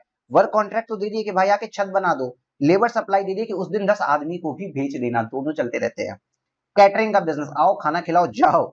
जॉब वर्क में मैंने कुछ दिया, जॉब वर्क मतलब मैंने ही आपको दिए धागे और बोला कपड़ा बना के मुझे दे दो, समझ लो, मैंने आपको दिया रबड़ और बोला मुझे टायर बना के दे दो। जॉब वर्क में हम कुछ काम करवा रहे हैं, जैसे कि जॉब वर्क में आप लोग अपनी लाइफ में क्या करते हैं, आप कपड़ा देते और कहते हैं भैया शर्ट बना के दे दीजिए, ठीक है सर। ट्रांसपोर्टेशन का बिजनेस को भी कॉन्ट्रैक्ट के अंदर बताया गया है। एडवर्टीजमेंट को, चाहे वो ब्रॉडकास्टिंग हो या टेलीकास्टिंग हो, रेडियो पे सुनवा रहे हो या तो फिर टीवी पे दिखवा रहे हो, उसको भी कॉन्ट्रैक्ट की मीनिंग में बताया गया है। मतलब अभी तक देखो कॉन्ट्रैक्ट की मीनिंग में 7 चीजें आती हैं, 6 क्या क्या थी, 6 क्या क्या थी बोलिए, work contract, labour supply, catering, job work, transportation, advertisement, चाहे ब्रॉडकास्टिंग हो या टेलीकास्टिंग हो। साथ ही साथ सर कैरेज ऑफ गुड्स और पैसेंजर, मतलब क्या है, कैरेज ऑफ गुड्स, आप गुड्स का करें या कैरेज ऑफ पैसेंजर्स भी करें, मतलब एक जगह से दूसरी जगह पैसेंजर्स को लेके जाना, एक जगह से दूसरी जगह पैसेंजर्स को लेके जाना, वो काम भी कॉन्ट्रैक्ट की मीनिंग में इन्होंने डिफाइन कर दिया है। लेकिन मोस्ट इंपॉर्टेंट चीज दोस्त, यहाँ पे इन्होंने बोला अदर देन रेलवे। रेलवे भी तो आप लोगों को देखो, रेलवे से गुड्स कैरेज भी आता है। अहमदाबाद वाला आदमी यहाँ पे किसी बनारस के आदमी के लिए माल बुक कर देता है, साथ ही साथ आप कलकत्ता से बैठ के चेन्नई भी चले जाते हैं, तो वो तो गुड्स कैरेज में भी है, पैसेंजर कैरेज, पैसेंजर ट्रांसपोर्टेशन में भी है, ठीक है। तो सर कैरेज ऑफ गुड्स हो या कैरेज ऑफ पैसेंजर्स हो, उस केस में भी उसको कॉन्ट्रैक्ट तो कहा जाता है, कॉन्ट्रैक्ट तो कहा जाता है, लेकिन 194C का टीडीएस नहीं कटेगा किसके ऊपर, रेलवे के ऊपर। ऐसा नहीं है कि आप रेलवे को पेमेंट करते हैं, मान लिया आपकी टिकट का अमाउंट जो लिमिट दी होगी उससे ज्यादा हो गया तो आप टीडीएस काटने बैठो, नहीं नहीं कोई जरूरत नहीं है, ठीक है। ठीक है सर, आइए सर आगे क्या हो गया, पेयर कौन होता है इसमें, पेयर मतलब जो पैसा दे रहा हो, कौन देगा, सर कोई भी पर्सन दे सकता है। Again same to same 194A वाला, छोटा आदमी को छोड़ के सारे बड़े लोग, any person other than individual और एचयूएफ जिसका प्रीसीडिंग फाइनेंशियल ईयर में टर्नओवर 10 करोड़ से कम था, अगर प्रोफेशन हो तो ग्रॉस एसेट 50 लाख रुपए से कम थी। मतलब सेम टू सेम 194A वाला। ठीक, पेयर कौन? बड़े लोग, छोटे मोटे बिजनेसमैन को हटा दो, बाकी हर आदमी। छोटा मोटा बिजनेसमैन कौन होता है? वही इंडिविजुअल और एचयूएफ जो 1 करोड़ 50 लाख से नीचे वाले हैं। नॉर्मल बात है। पेई कौन हो जाएगा सर? कोई भी रेसिडेंट पर्सन, क्योंकि नॉन रेसिडेंट का तो टीडीएस कटने से रहा, मतलब कटता है, इस सेक्शन में नहीं कटता है। ठीक है, मतलब कॉन्ट्रैक्टर, सरल भाषा, सामान्य भाषा, शुद्ध हिंदी भाषा में पेई का मतलब हो गया कॉन्ट्रैक्टर। लेकिन एक बहुत अच्छा खेल है यहाँ पे बाबू, बहुत अच्छा खेल। अगर कॉन्ट्रैक्टर एक इंडिविजुअल और एचयूएफ है तो 1% का टीडीएस कटता है, और अगर कॉन्ट्रैक्टर इंडिविजुअल और एचयूएफ छोड़ के कोई कंपनी है, पार्टनरशिप फर्म है और कुछ भी है, ठीक है, इंडिविजुअल और एचयूएफ नहीं है तो 2% टीडीएस कटता है कॉन्ट्रैक्ट पे, और अगर इंडिविजुअल और एचयूएफ है तो 1% टीडीएस कटता है। Always remember this, always remember this thing कि अगर सर इंडिविजुअल और एचयूएफ, अगर कॉन्ट्रैक्टर जो ठेकेदार है, जो ठेका ले रहा है, जिसको पैसा मिल रहा है, ऐसे समझो, जो ठेका ले रहा है, जो ठेकेदार है, जिसको पैसा मिल रहा है, अगर कॉन्ट्रैक्टर इंडिविजुअल और एचयूएफ है तो ऑलवेज 1% का टीडीएस कटेगा, और अगर वो कॉन्ट्रैक्टर अदर देन इंडिविजुअल और एचयूएफ है तो 2% का टीडीएस कटेगा। यहाँ पे बच्चे गलती क्या करते हैं? वो लोग गलती से कहीं ना कहीं पेयर को कई बार चेक करते हैं कि पैसा देने वाला कौन है, उससे मतलब नहीं होता है। ठेका लेने वाला कौन है, आप वहां जाओ। शुद्ध हिंदी, ठेका लेने वाला कौन है, आप वहां जाओ। Who is contractor? कॉन्ट्रैक्टर का स्टेटस देखिए, अगर कॉन्ट्रैक्टर इंडिविजुअल एचयूएफ है तो 1%, वरना 2% जाएगा। लेकिन अब इस पे कुछ स्पेशल कमेंट लिमिट। सर 100 रुपए का ठेका दिए थे हम, भाई पंचर लगा दे मेरी गाड़ी पे, काट दे सर। तो वैसे पंचर वाला तो कॉन्ट्रैक्ट की मीनिंग में भी नहीं आता है, ठीक है, बट मैंने वर्क कॉन्ट्रैक्ट दिया तो और 2000 का वर्क कॉन्ट्रैक्ट दे दिया, तो क्या उसको भी टीडीएस की मीनिंग में ला दें? नहीं। तो सर आप बार बार एग्जांपल्स दे रहे हो पर्सनल वर्क कॉन्ट्रैक्ट का, शादियों की कैटरिंग करवा रहे हो हैं सर, आप अपने पार्किंग लॉट बनवा रहे हो सर, ऐसे क्या मतलब बात कर रहे हो सर, हमें कुछ समझ में नहीं आ रहा। ओके ओके ओके, तो ये याद रखना। 1 second, no TDS on personal nature expenses under this section. इस सेक्शन के अंदर पर्सनल नेचर के एक्सपेंसेस पे कोई टीडीएस कटता ही नहीं, कोई टीडीएस कटता ही नहीं है। इसका मतलब अदर देन पर्सनल नेचर, जो बिजनेस नेचर का है, उस पे टीडीएस कटेगा, और उसके लिए लिमिट बताई गई है। क्लियर हो रहा है? हाँ सर क्लियर हो रहा है। और सर पर्सनल नेचर पे क्या कहीं टीडीएस नहीं कटता? कटता है सर, सेक्शन 194M पढ़ेंगे तो वहां से आप रिलेट कर पाओगे। अभी तक आपने जो पढ़ा उसको हम आगे और बताते हैं कि सर लिमिट क्या होती है। देखिए, सिंगल पेमेंट एक्सीड 30,000 रुपीज, अगर मैंने कोई कॉन्ट्रैक्ट दिया, उस कॉन्ट्रैक्टर को सिंगल पेमेंट 30,000 रुपीज की कर दी तो टीडीएस नहीं कटेगा।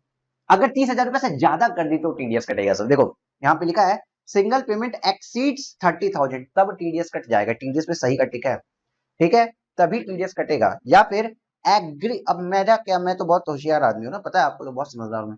मैंने क्या किया, ऐसे आया, मैंने बोला ओ ठेकेदार इधर आओ, ये मेरी फैक्ट्री है, ठीक है, अदर देन पर्सनल नेचर, मेरी फैक्ट्री में यहां से वहां तक शेडिंग कर दो। ठीक, कितना लोगे सर? मैं 3 लाख रुपए लूंगा। ठीक है आओ, 365 दिन में 3 लाख रुपए लोगे ना, हर दिन 1,000 रुपए लेते जाओ, 300 दिन तक हम पेमेंट करेंगे। तो क्या मतलब इतने 1.5 लोगों के लिए क्या इनकम टैक्स डिपार्टमेंट शांति से बैठी है?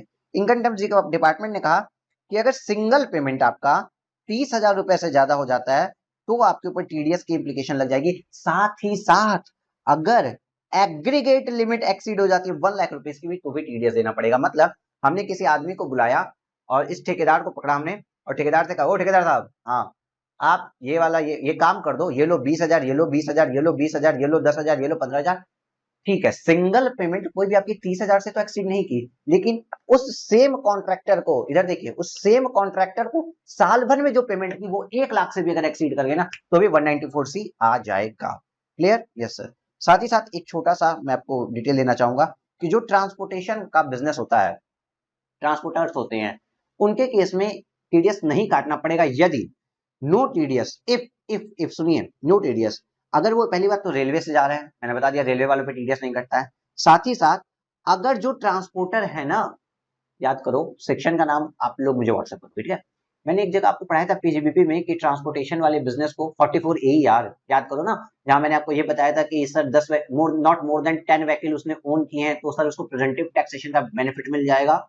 उसी कंटेक्स्ट में यहाँ बात कर रहा है कि सर अगर वो कोई ऐसा वाला ट्रांसपोर्टर है जिसने not more than 10 vehicle during the previous year hold किए थे, और वो आपको पैन भी फर्निश कर देता है, अपना एक डिक्लेरेशन भी दे देता है, लो बाबूजी मैंने 10 व्हीकल से ज्यादा नहीं होल्ड किए थे और ये ले लो मेरा पैन नंबर, तो सर आपको उसका टीडीएस नहीं काटना है, बच जाओगे। ठीक है, तो देखिए पहली बात तो अगर वो रेलवे है, थ्रू द रेलवे है, तो टीडीएस मत काटिए। साथ ही साथ अगर वो ट्रांसपोर्टेशन में है और डिक्लेयर करता है that not own more than 10 vehicles during the previous year and अपना पैन फर्निश कर देता है आपको, तो भी टीडीएस काटने की जरूरत नहीं, तो भी टीडीएस काटने की जरूरत नहीं है। इतना समझ में आया कि नहीं आया? सर इतना समझ में आ गया। अब एक बात सुनो, ये सब आप लोग लिखेंगे बिकॉज ये जो टर्म मैंने लिखे है ना, through declared that not own more then, और फर्निश पैन मतलब पैन के साथ फर्निश वर्ड, ये सब लॉ के टर्म्स हैं, इसलिए मैंने लिखे हैं और आपको भी लिखने हैं। इस पूरी शीट को आप लोग भी लिखेंगे, प्रिंट आउट निकाल के लिखेगा या फिर अभी चाहिए तो लिख लीजिए। मैं 1 सेकंड के अंदर आपको ये चीजें दिखा देता हूँ। स्क्रीनशॉट किसी को लेने का मन करे स्क्रीनशॉट लेके देख ले, जैसे भी मन करे आप कर सकते हो। ठीक है, अनलिमिटेड व्यूज आपको पड़े हुए हैं तो कोई दिक्कत नहीं है। देख लो यहाँ पे मैंने बना दिया है, एक्सीड अगर 10,000 कर रहा है तो ही टीडीएस कट रहा है, और अगर थ्रू रेलवे है और ये सब हो रहा है तो नो टीडीएस। इस तरीके से मैंने लिख दी है, ये वर्ड याद रखना, 30,000 नहीं, एक्सीड 30,000 रुपीज आ रहा है। क्लियर है? हाँ सर क्लियर है। अब सर इलस्ट्रेशन नंबर 2 भी पढ़ाओगे क्या आप? क्यों नहीं पढ़ाएं? आज अगर आपने बोल दिया सर मत पढ़ाओ ना, सच्ची बता रहे हम नहीं पढ़ाएंगे। आज अगर आप लोगों ने बोल दिया कि सर मत पढ़ाइए तो हम नहीं पढ़ाएंगे। क्या किसी बच्चे का फोन आया? हाँ सर पढ़ा दो, आप बोल रहे हो पढ़ा दो तो पढ़ा देते हैं। आइए, ABC Limited makes the following payments to Mr. X, a contractor, for contract work during the previous year 21-22। Contract work उन्होंने किया ड्यूरिंग द प्रीवियस ईयर 21-22। देखो भाई 194C की बात हो रही है, कॉन्ट्रैक्ट वर्क आ गया है। 20,000 रुपए 1/5/2021 को उसने कराया, 20,000 रुपए 1/5/2021 को, ठीक है। 25,000 रुपए 1/8/2021 को, ठीक है। 30,000 रुपए से कम है? 30,000 रुपए से कम है? हाँ सर कम है। ये भी 30,000 से कम है? हाँ सर कम है। 28,000 रुपए 28,000 रुपए ऑन 1 दिसंबर 2021 को ABC limited make payment to mister X a contractor. एक ही आदमी को पेमेंट कर रहे हैं एक साल के अंदर अंदर 20,000 रुपए, 25,000 रुपए और 28,000 रुपए। कोई भी पेमेंट 30,000 रुपए को एक्सीड नहीं की है। ठीक, मतलब ये होशियार वाले आदमी है। अब देखिए इनकम टैक्स डिपार्टमेंट में कम होशियार नहीं है अपना, देखिए आंखें खोल लेगा अभी। On 1 March 2022 a payment of 30,000 is due to Mr. X on account of contract work। 194C में अगर अमाउंट क्रेडिट या paid which ever is earlier due हो गया, इट मींस टीडीएस कंप्लायंस के टाइम आ गया।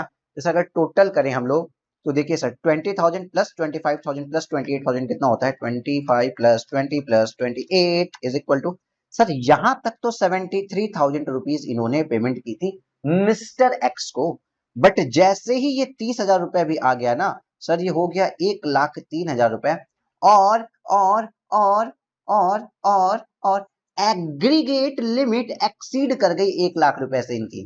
Aggregate limit during the same financial year 1,00,000 रुपए से exceed कर गई तो टीडीएस तो कटेगा, यहाँ पे टीडीएस आ जाएगा। और 194C के अंदर टीडीएस बताओ कितना जाएगा? कॉन्ट्रैक्टर इंडिविजुअल या एचयूएफ होता है तो 1%। सर यहाँ पे देखिए मिस्टर एक्स अ कॉन्ट्रैक्टर मतलब 1% का टीडीएस कटेगा।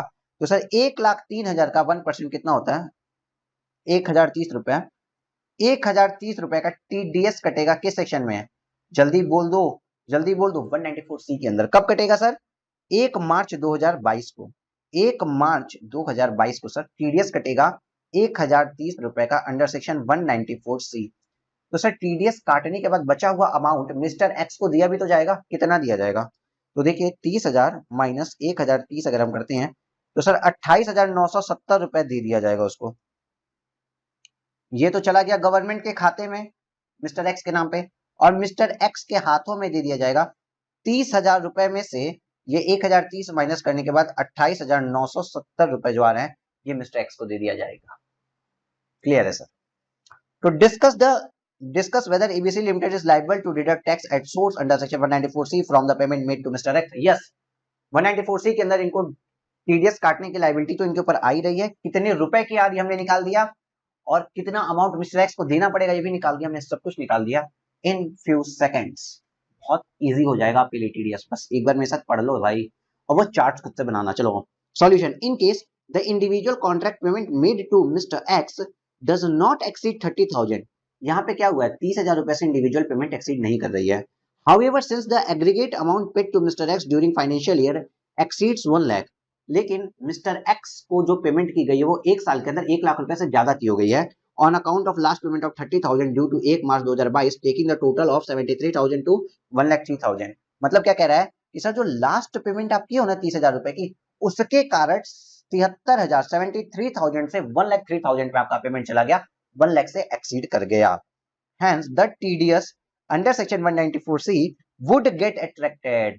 इसलिए TDS का प्रोविजन अपनी आंखें खोल लेगा और आपको बोल देगा कि TDS काट लो।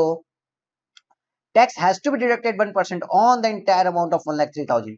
गलती होने की संभावना, सर क्या है संभावना? पूरे पूरे पूरे अमाउंट पे TDS कटता है, पूरे 1,03,000 रुपए पे TDS कटता है। यहाँ पे आप लोग लिखेंगे क्वेश्चन। मुझे ये अटेम्प्ट तो याद नहीं है, लेकिन हाँ जब अटेम्प्ट में मैंने टेस्ट पेपर चेक किया था आप लोगों के, आई गेस 7-8 स्टूडेंट ने सेम गलती की। मुझे जहां तक 7 to 8 मतलब बहुत ज्यादा बच्चों ने इस 30,000 का 1% काटा था, वो गलत है। 1 लाख से एक्सीड कर गया था तो पूरे अमाउंट का टीडीएस काटो, कोई मतलब नहीं है सर ये अमाउंट तो पे हो चुका है, अरे उसी को तो हुआ है ना। आज अगर टोटल 1,03,000 रुपए हो जा रहा है तो साहब पूरे 1,03,000 रुपए पे आप टीडीएस काटेंगे। ठीक है, तो 1,03,000 रुपए पे टीडीएस काटने के बाद from the last payment of 30,000 and the balance of 28,970 rupees has to be paid to mister X. Mister X को दे दी जाएगी। आपको समझ में आया? हाँ सर बहुत अच्छे से समझ में आया हमको। देखिए आपको मैंने कंसेप्ट बता रहा एक बार, प्लस दूसरी बार हम आपको ओरल सॉल्यूशन करवाए और तीसरी बार हमने आपको बुक से रीडिंग करवाई। पॉज करके चौथी बार खुद भी पढ़ लीजिए। आज के आज ये चैप्टर खत्म कर लेते हैं और जिसको कुछ भी लिखना देखना वगैरह था ना, यहाँ पे तुरंत लिख लो, देख लो। आई गेस आपने देख लिया होगा, मतलब स्क्रीनशॉट तो ले लिया होगा आपने। चलिए एक क्वेश्चन इलस्ट्रेशन नंबर 3 देखते हैं क्या लिखा है सर। इलस्ट्रेशन 3 आपसे बोलता है certain concessions are granted to transport operator in the context of cash payment under section 40A3 and deduction of tax at source under section 194C। बहुत easy question, very very very easy question. कैसे sir? 40A3 हमने पढ़ा हुआ है कि sir 10,000 रुपए से ज्यादा का पेमेंट एक दिन में कभी भी अलाउड नहीं होता है, बट पीजीबीपी में इन डिटेल बताया था विथ लॉजिकल रीजनिंग कि 35,000 तक का पेमेंट ट्रांसपोर्टर के अलाउड होता है। और क्यों अलाउड होता है मैंने पूरी रीजनिंग दी थी, रिपीट नहीं करेंगे, ये याद रखना। सर 35,000 का पेमेंट इसको अलाउड होता है कैश में। एंड दूसरा क्वेश्चन पूछ रहा है आपसे deduction of tax at source under section 194C। Sir 194C में ट्रांसपोर्टर को क्या कंसेशन दिया जा रहा है? तो सर यही वाला तो कंसेशन दिया जा रहा है ट्रांसपोर्टर को।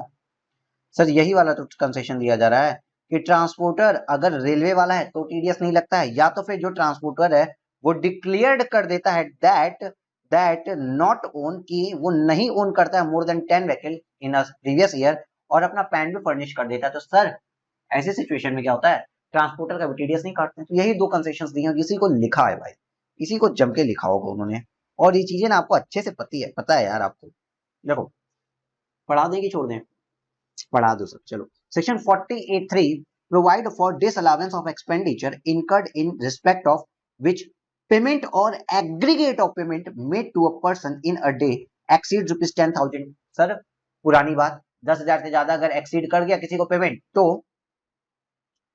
हमारा 40A3 में वो खर्चा डिसअलाउड हो जाता है अंडर पीजीबीपी सेक्शन। ठीक है, एंड सच पेमेंट और payment are made otherwise than by account payee cheque और अकाउंट पे बैंक ड्राफ्ट और use of electronic clearing system through bank account और through other prescribed electronic mode. वही बात है यार, अगर कैश में खर्चा किए 10,000 रुपए से ज्यादा तो डिसअलाउड है। हाउएवर यद्यपि in case of payment made to transport operator for flying, hiring, leasing good carriage or goods carriage, leasing goods carriage, the disallowance will be attracted only if the payment made to person is in a day exceed 35,000। अगर same person को आपने 35,000 रुपए से ज्यादा का अगर आपने payment कर दिया तो उसमें डिसअलाउंस आती है।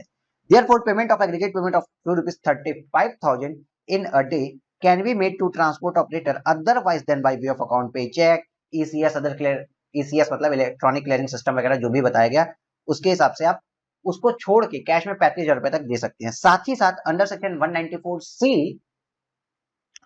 tax has to be deducted in respect of the payment made to contractor at a rate of 1%।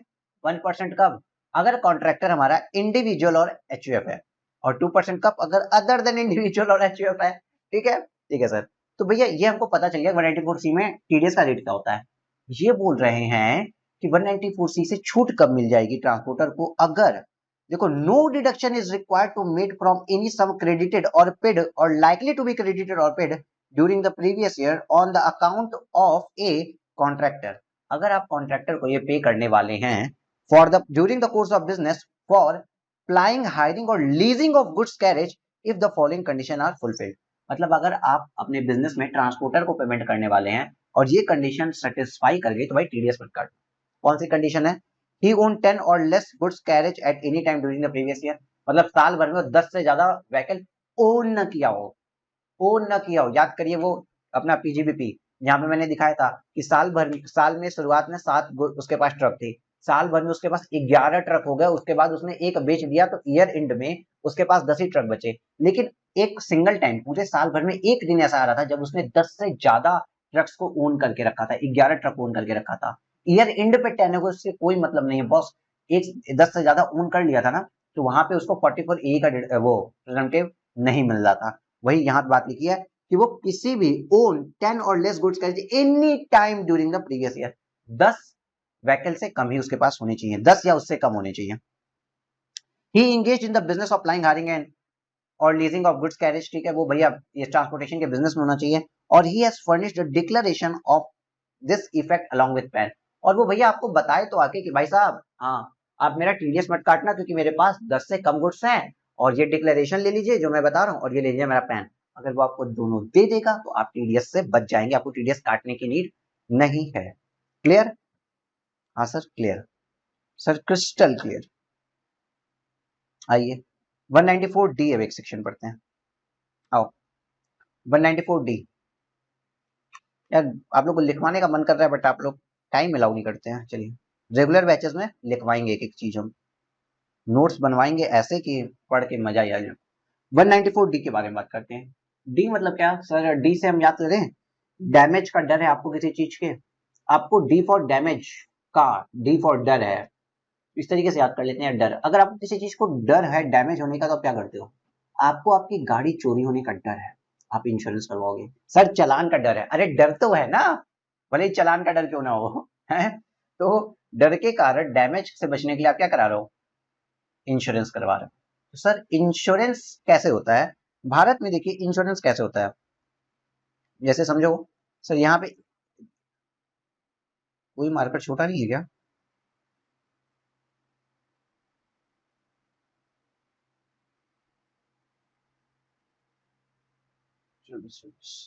चलो सही में वॉइस आ रही है।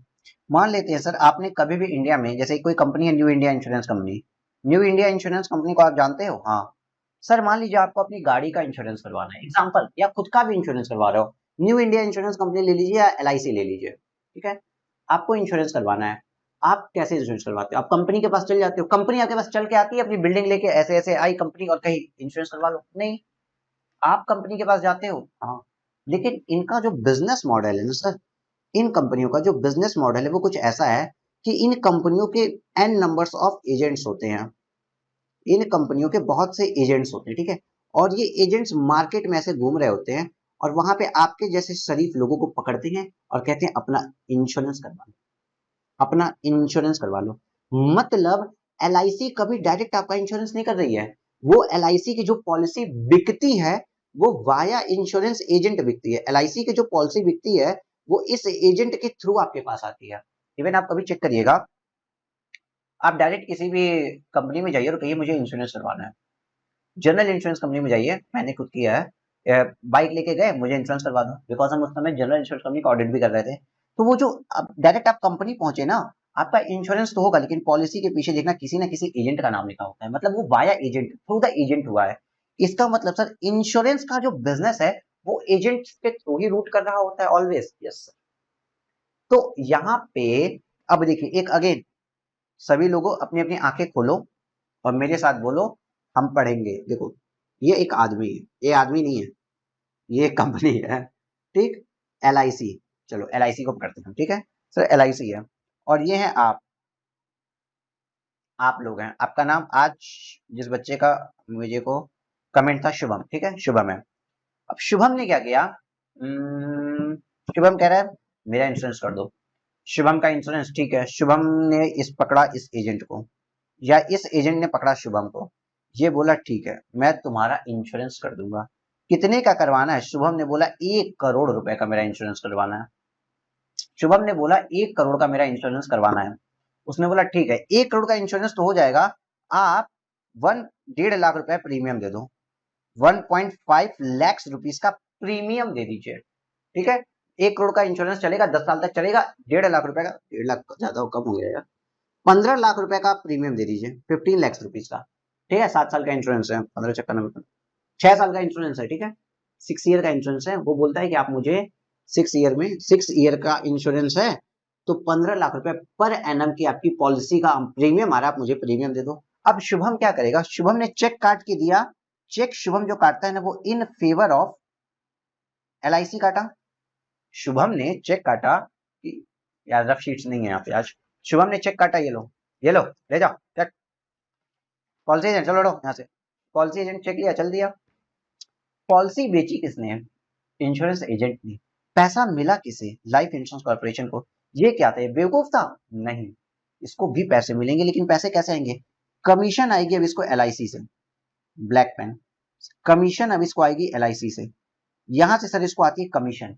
अब जब इसको ये कमीशन आएगी ना, तो देखिए देखिए देखिए इधर इधर थोड़ा सा इंपॉर्टेंट है, जब यहाँ पे ये कमीशन बेचेगा तो एज्यूम करते हैं 15 लाख रुपए पे ये कमीशन भेजते हैं 10%, 1.5 लाख रुपए LIC इनको कमीशन भेज रहा है। तो जो कमीशन LIC इंश्योरेंस एजेंट को भेजेगा ना, तो LIC यहाँ पे इंश्योरेंस एजेंट का TDS काट लेगा, LIC इंश्योरेंस एजेंट का TDS काट लेगा। अज्यूम करते हैं 5% रेट है, एट द रेट 5%, तो TDS तुम्हारा 5% के हिसाब से कितना आ गया, 15 75 रुपीज TDS काट लेगा और गवर्नमेंट ऑफ इंडिया को दे देगा। और इस एजेंट को कितना पैसा देगा, 1,42,500 रुपीज इस एजेंट को दे देगा, ठीक है। ये एक तरीका होता है। इसी के ऊपर जो अब सुनो सुनो सुनो सुनो लाल, अब आंखें खोलो। LIC मतलब इंश्योरेंस कंपनी अपने इंश्योरेंस एजेंट को जो पैसा देती है उस पर कमीशन काटती है, कमीशन पे सॉरी TDS काटती है, वो काटती है 194D सेक्शन में, 194D सेक्शन में, ठीक है, डी सेक्शन में, ठीक है। TDS on insurance commission, clear. D मतलब हिंदी में एजेंट्स को दलाल भी बोला जाता है, तो आप इस तरीके से भी याद कर सकते हो, ठीक है, एजेंट वाली कमीशन पे, ठीक है सर। तो यहाँ पे पेयर कौन होता है? पेयर ऑलवेज इंश्योरेंस कंपनी होती है। इंश्योरेंस कंपनी ही किसको दे रही है? अपने एजेंट को पैसे दे रही है। TDS की रेट है यहाँ पे 15 नहीं है भाई, ये मिटेगा भी नहीं है। TDS की रेट है यहाँ पे 5%। एक सेकंड आप लोग परेशान मत हो, हम कर रहे हैं। TDS की रेट है यहाँ पे 5%, ठीक है, यहाँ पे भी शायद फिर गलत आ गया होगा, हाँ TDS की रेट है यहाँ पे सिर्फ 5%, ठीक।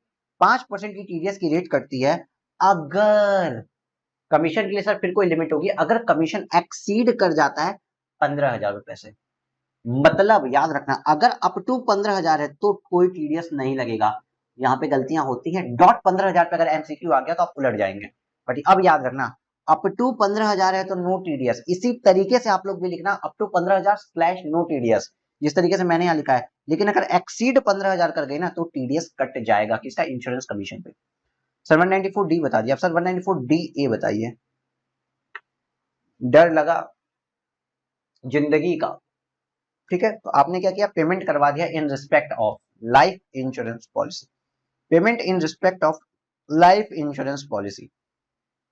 मतलब भाई साहब, मतलब ये कि ये जो मिस्टर शुभम थे, शुभम भैया का 6 ईयर की इन्होंने पॉलिसी ली थी, देखो यहाँ पे मैंने लिखा है 6 ईयर, देखो यहाँ पे लिखा है छोटा सा 6 ईयर, ठीक है। अब 6 ईयर बाद, 6 ईयर्स के बाद शुभम को 1 करोड़ रुपीज मिलेगा, 6 साल बाद 1 करोड़ रुपया मिलेगा, मिलेगा। ये लाइफ इंश्योरेंस कंपनी शुभम को 1 करोड़ रुपया दे रही है, हाँ दे रही है। अब जब लाइफ इंश्योरेंस कंपनी शुभम को 1 करोड़ रुपया दे रही है तो under section 194 life insurance company भी कुछ TDS काटेगी शुभम का, जिससे ये ट्रांजैक्शन ट्रेस हो जाए। तो सर कितना काटेगी वो देखिए, लिखा हुआ है कि देखिए 194D है payment in respect of life insurance policy, अगर कंपनी पेयर कंपनी है और पे एनी पर्सन है जिसका इंश्योरेंस हुआ था वो, तो 5% का टीडीएस काटती है। अगर अगर कब काटती है, जो भी मेच्योरिटी प्रोसीड्स होती है। लेकिन दो केसेस में यहाँ पे एक्सेप्शन है, लिमिट है, दो केसेस में टीडीएस नहीं कटेगा। No TDS if exempt under section 1010D। अब 1010D अगर पता हो तो तुमको, तुम्हारा, छोड़ो यार, व्हाट्सएप तो बहुत 35 से 40 बच्चों का एक व्हाट्सएप आता है सॉल्यूशंस का, सेम डे या 2-3 दिन बाद, बाकी किसी का नहीं आता है, ठीक है। तो टीडीएस 1010D मैंने बता रखा है आपको डिडक्शंस चैप्टर में, बाद में अभी 2 मिनट के अंदर ब्रीफ कर देंगे। या तो फिर maturity amount up to 99,000 rupees है तो टीडीएस नहीं लगेगा। मतलब TDS if maturity proceeds 1 lakh और मोर होगी। मतलब यार कुछ नहीं, ये जो अमाउंट है ना, इसने शुभम ने जो किया था, शुभम ने जो 1 करोड़ रुपए का अमाउंट है ना, अगर ये 99,000 रुपया होता तो भी टीडीएस नहीं कटता। लेकिन 1 लाख रुपीज और मोर अगर हो जाता है, 1 लाख रुपया हो भी जाएगा तो भी टीडीएस कट जाएगा। मतलब 194 में टीडीएस नहीं कटेगा दो कंडीशन में, अगर 1010D के अंदर एग्जेम्पशन मिल जाए, या तो फिर आपकी जो प्रोसीड्स है वो 1 लाख रुपए से कम है, 99,000 रुपए तक है। सर 1010D का क्या मतलब होता है बताइए, आइए हम तो आपको बताने के लिए हैं ही यहाँ बैठे हुए। देखिए देखिए, देखो देखो देखो, लाइफ इंश्योरेंस कंपनी है, ठीक है, लाइफ इंश्योरेंस कंपनी है, ठीक है, ठीक है सर, ये किसी का इंश्योरेंस करती है तो वहां पे क्या होता है sir, sum assured, sum assured. अब आप पॉलिसी में देखना, मैं बार बार बहुत ज्यादा नहीं बता सकता, मैंने एक चीज बताई हुई है, सम एश्योर्ड 20 लाख रुपए दिखा रहा है कि इंसान अगर मर गया तो उसको 20 लाख रुपए मिलेंगे। लेकिन अगर उसकी मैच्योरिटी मैच्योरिटी प्रोसीड्स क्या होती है, इंटरेस्ट इंटरेस्ट लगने के बाद मिलती है, मानते हैं मैच्योरिटी प्रोसीड्स उसको हो गई 23 लाख रुपए। मैच्योरिटी प्रोसीड्स उसको कितनी हो गई, 23 लाख रुपए। क्या हो गई, 23 लाख रुपए, ठीक से बोलो, 23 लाख रुपए। सर मैच्योरिटी प्रोसीड्स उसको 23 लाख रुपए मिली, तो ऑलवेज टीडीएस किस पे कट रहा है, देखो मैच्योरिटी अमाउंट पे, देखा। हाँ सर, लेकिन 1010D की एग्जेम्पशन क्या कहती है कि 1010D की एग्जेम्पशन कहती है दो डेट्स के कारण। एक होता है 1 अप्रैल 2012 ऑनवर्ड्स, और एक होता है इसके बिफोर की डेट। 1 अप्रैल 2012 ऑनवर्ड्स क्या चलता है कि एलआईसी से जो पैसा मिलेगा वो एग्जेम्प्ट हो जाएगा under section 1010D। If exempt हो जाएगा, इफ अगर जो प्रीमियम पे किए हो ना, जैसे इस क्वेश्चन में हमने 15 लाख का प्रीमियम पे किया था, अगर प्रीमियम पेड आपका कितना है, up to 10% of sum assured, ये वाला अमाउंट, मैच्योरिटी प्रोसीड नहीं, up to 10% of sum assured, ठीक। तो सर आपका प्रीमियम जो आपको एलआईसी का पैसा मिलेगा वो एग्जेम्प्ट हो जाएगा, उस पर टीडीएस की बात नहीं आएगी।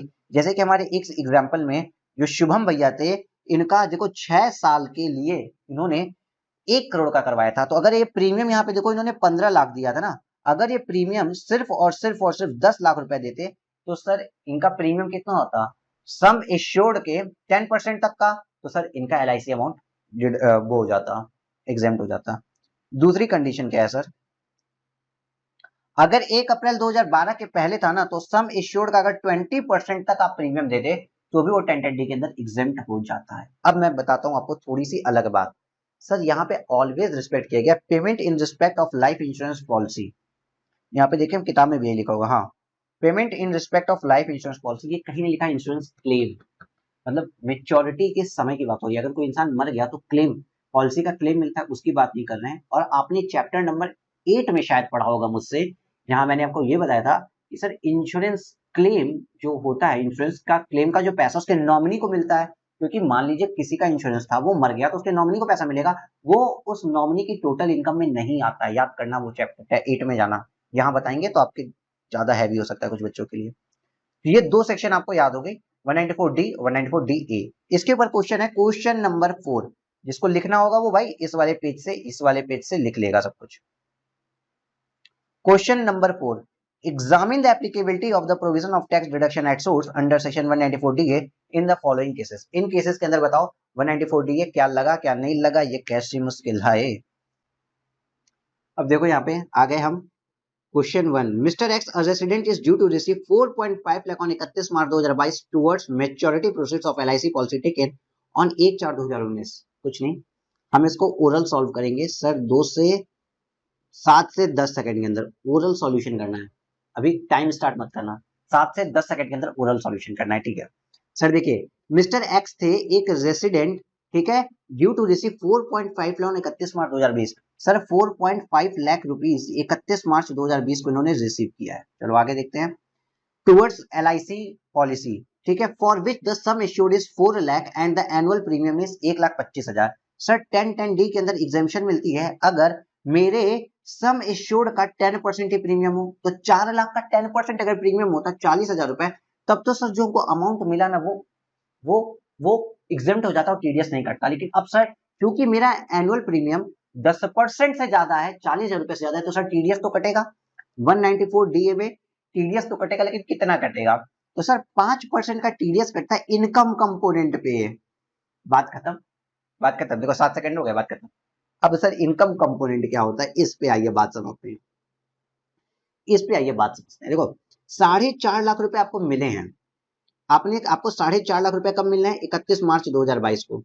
मार्च 2022 को 4.5 लाख रुपए देने हैं।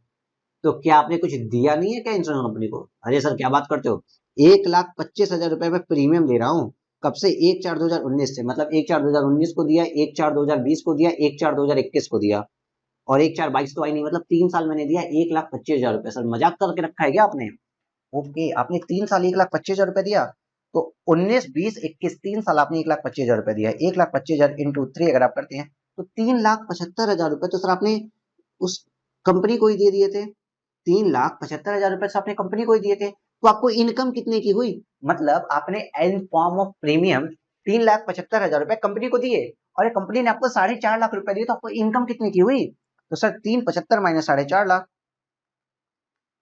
इनकम तो सर सिर्फ और सिर्फ 75,000 रुपीज की हुई ना सर, क्योंकि 4.5 लाख में 3,75,000 रुपए तो आपने खुद कंपनी को दिया था, तो कंपनी ने आपको 4.5 लाख दिए, तो इनकम कितनी हुई? 75,000। 75,000 का 5% टीडीएस कट जाएगा, जो कि आता है 75,000 का 5% टीडीएस काट दीजिए तो आएगा आपका 37,50 रुपीज का टीडीएस कट जाएगा। बस सॉल्यूशन इतना सा था, छोटा सा। देखो देखो देखो देखो, और यहाँ पे आप मार्क करेंगे कॉशन, कॉशन लिखिए, कॉशन प्लस इंपॉर्टेंट भी। कॉशन क्यों? पहली गलती तो 1,25,000 इंटू 3 वाली आपसे होने वाली है, ये लिख लीजिए। ठीक ठीक, आइए सर इधर। Since annual premium exceeds 10% of sum assured in respect of a policy taken after 31 March 2012, 31 March 2012 के बाद ली गई पॉलिसीज के ऊपर अंडर सेक्शन 10(10)D टीडीएस कटता है। सर उससे क्या मतलब? टीडीएस की बात छोड़ो, 10(10)D के अंदर 1/4/2012 के बाद अगर सम एश्योर्ड का 10% तक प्रीमियम दियो तो ही एग्जेम्प्ट होता है, वरना टैक्सेबल हो जाता है। और 1/4/12 के पहले 20% था। ठीक है। The maturity proceed 4,50,000 due on 31 March 2022 are not exempt under section 10(10)D। तो 10(10)D के अंदर तो एग्जेम्प्ट हुआ नहीं, 40,000 से ऊपर का प्रीमियम है। In hands of Mr. X, therefore tax is required to deduct 5% under section 194DA on the amount of income comprised therein। अब इनकम कंपोनेंट पे कटेगा भैया, कॉशन इनकम कंपोनेंट पे, इनकम कंप्राइज्ड, देखिए यहाँ पे इसको आप ऐसे कर लीजिए, इनकम कंपोनेंट पे कटेगा। मेरे साथ कोई नहीं लिखेगा, सिर्फ क्वेश्चन पॉइंट लिखना होता है। चलो क्वेश्चन उठाओ, पेन उठाओ, लिख लो। बाकी टाइम बुक भी साइड रखो, कोई दिक्कत नहीं है, हम यहाँ पे सब कुछ स्क्रीन पे दिखाते हैं। ठीक है। तो सर इनकम कंपोनेंट कितना हो रहा है मेरा? 75,000 इनकम कंपोनेंट हो रही है, उसके ऊपर 5% का टीडीएस कट जाएगा। ठीक है, ठीक है सर जी, समझ में आ गया? हाँ सर जी समझ में आ गया है। नेक्स्ट क्वेश्चन भी पढ़ाओगे क्या सर? अरे आप लोग बिना पढ़े मानते कहाँ हैं। Mister Y a resident is due to receive 3.95 lakh on 31 March 2012 on LIC taken on 31 March 2012। Sorry, LIC का पैसा 3,95,000 रुपीज उसको मिला है 31 ऑफ मार्च 2022 को, और उसने LIC पॉलिसी कब ली थी? 31 मार्च 2012 को। सर सर सर, हाँ भाई सर, हाँ बोलो सर। 1 अप्रैल 2012 के बाद 10(10)D के लिए सर लिमिट हो गई थी 10% ऑफ सम एश्योर्ड, लेकिन सर अगर पॉलिसी किसी ने 31 मार्च 2012 को ली है, सर इसके जस्ट एक दिन पहले ले ली है, तो सर ये 10(10)D के लिए लिमिट होती 20% of sum assured, 20% of sum assured. तो सर यहाँ 20% वाली लिमिट लग जाएगी। गलती मत करना सर, एक दिन की बात है। हाँ ओके। तो 31 मार्च 2012 को उसने लिया था, for which sum assured 3.5 lakh, 3.5 lakh का है, and amount of premium is 30,100। Sir देखिए 3 लाख, यहाँ पे अगेन क्वेश्चन लिख लीजिए, आपसे भुलवाएंगे ये लोग।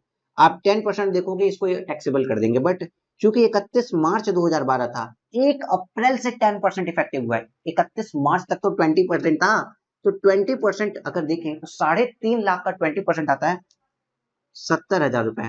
अगर प्रीमियम 70,000 रुपए तक है तो LIC का अमाउंट, लाइफ इंश्योरेंस पॉलिसी का अमाउंट एग्जेम्प्ट हो जाता है। सर यहाँ प्रीमियम 30,100 रुपए था, तो लाइफ इंश्योरेंस पॉलिसी का अमाउंट एग्जेम्प्ट हो चुका है। आइए, since the annual premium is less than 10% 20% of sum issued in respect of policy taken before 1 April 2012, the sum of rupees 3.95 lakh due to Mr. Y would be exempt under section 1010D। exempt हो गया boss, in his hand, hence no tax is required to be deducted at source under section 194DA for such sum payable to Mr. Y। तो कोई भी TDS की need नहीं। Third part पे आ जाए sir. हाँ सर, तीसरा क्वेश्चन भी करवा दो आज।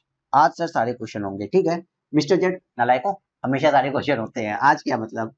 Mister Z, a resident is due to receive 95,000 rupees on 1/8/2021, ठीक है, toward maturity proceeds of LIC taken on 1/8/2015। देखो LIC कब लिया इन्होंने, 1/8/2015, मतलब 10% ऑफ सम एश्योर्ड वाली कंडीशन लगेगी। For which the sum assured is 90,000 and the annual premium is 10,000। Sir एक बात बताओ, क्यों हम लोग का माथा खराब कर रहे हो आप? क्या क्या हो गया? मैंने क्या किया आप लोगों के साथ? मैंने क्या कर दिया कि आप लोग ऐसे बोल रहे हो? सर आपने हमको पढ़ाया था कि if maturity amount up to 99,000 तो TDS नहीं लगेगा। यहाँ पे मैच्योरिटी अमाउंट कितना है सर? इसी क्वेश्चन में बोल रहा है रिसीव किए ये भाई साहब 95,000 रुपीज, 1 लाख रुपए से कम है, तो सर TDS काय को लगेगा? आगे आप क्यों पढ़ा रहे हो ये सब बातें? ओके, सॉरी, मेरी गलती, आप लोग तो समझदार निकल गए। चलो देखो लिखा ये है, even though the annual premium exceed 10% of sum assured, annual premium 10% of sum assured से बढ़ गया, मतलब एनुअल प्रीमियम अगर यहाँ पे 9,000 रुपए होता ना तो तब तो हो जाता 1010D के अंदर एग्जाम्प्ट। 90,000 का 10% अगर हो जाता तब तो हो जाता 1010D के अंदर एग्जाम्प्ट, लेकिन यह तो 10,000 था। आप कहोगे 1010D के अंदर एग्जाम्प्ट है ही नहीं, उससे फर्क ही क्या पड़ता है? टोटल अमाउंट ही 1 लाख रुपए नहीं हुआ, 95,000 है, तो कोई टैक्सेबिलिटी नहीं आएगी, कोई TDS की बात नहीं की जाएगी। तो sir even though the annual premium exceed 10% of sum assured in respect of policy taken after 31 March 2012 and consequently the maturity proceeds is 95,000 due on 1st of August 2021 would not be exempt under section 1010D। exempt नहीं है 1010D के अंदर, फिर भी TDS नहीं कटेगा in the hand of Mr. Z, but the tax deduction under 794DA are not attracted।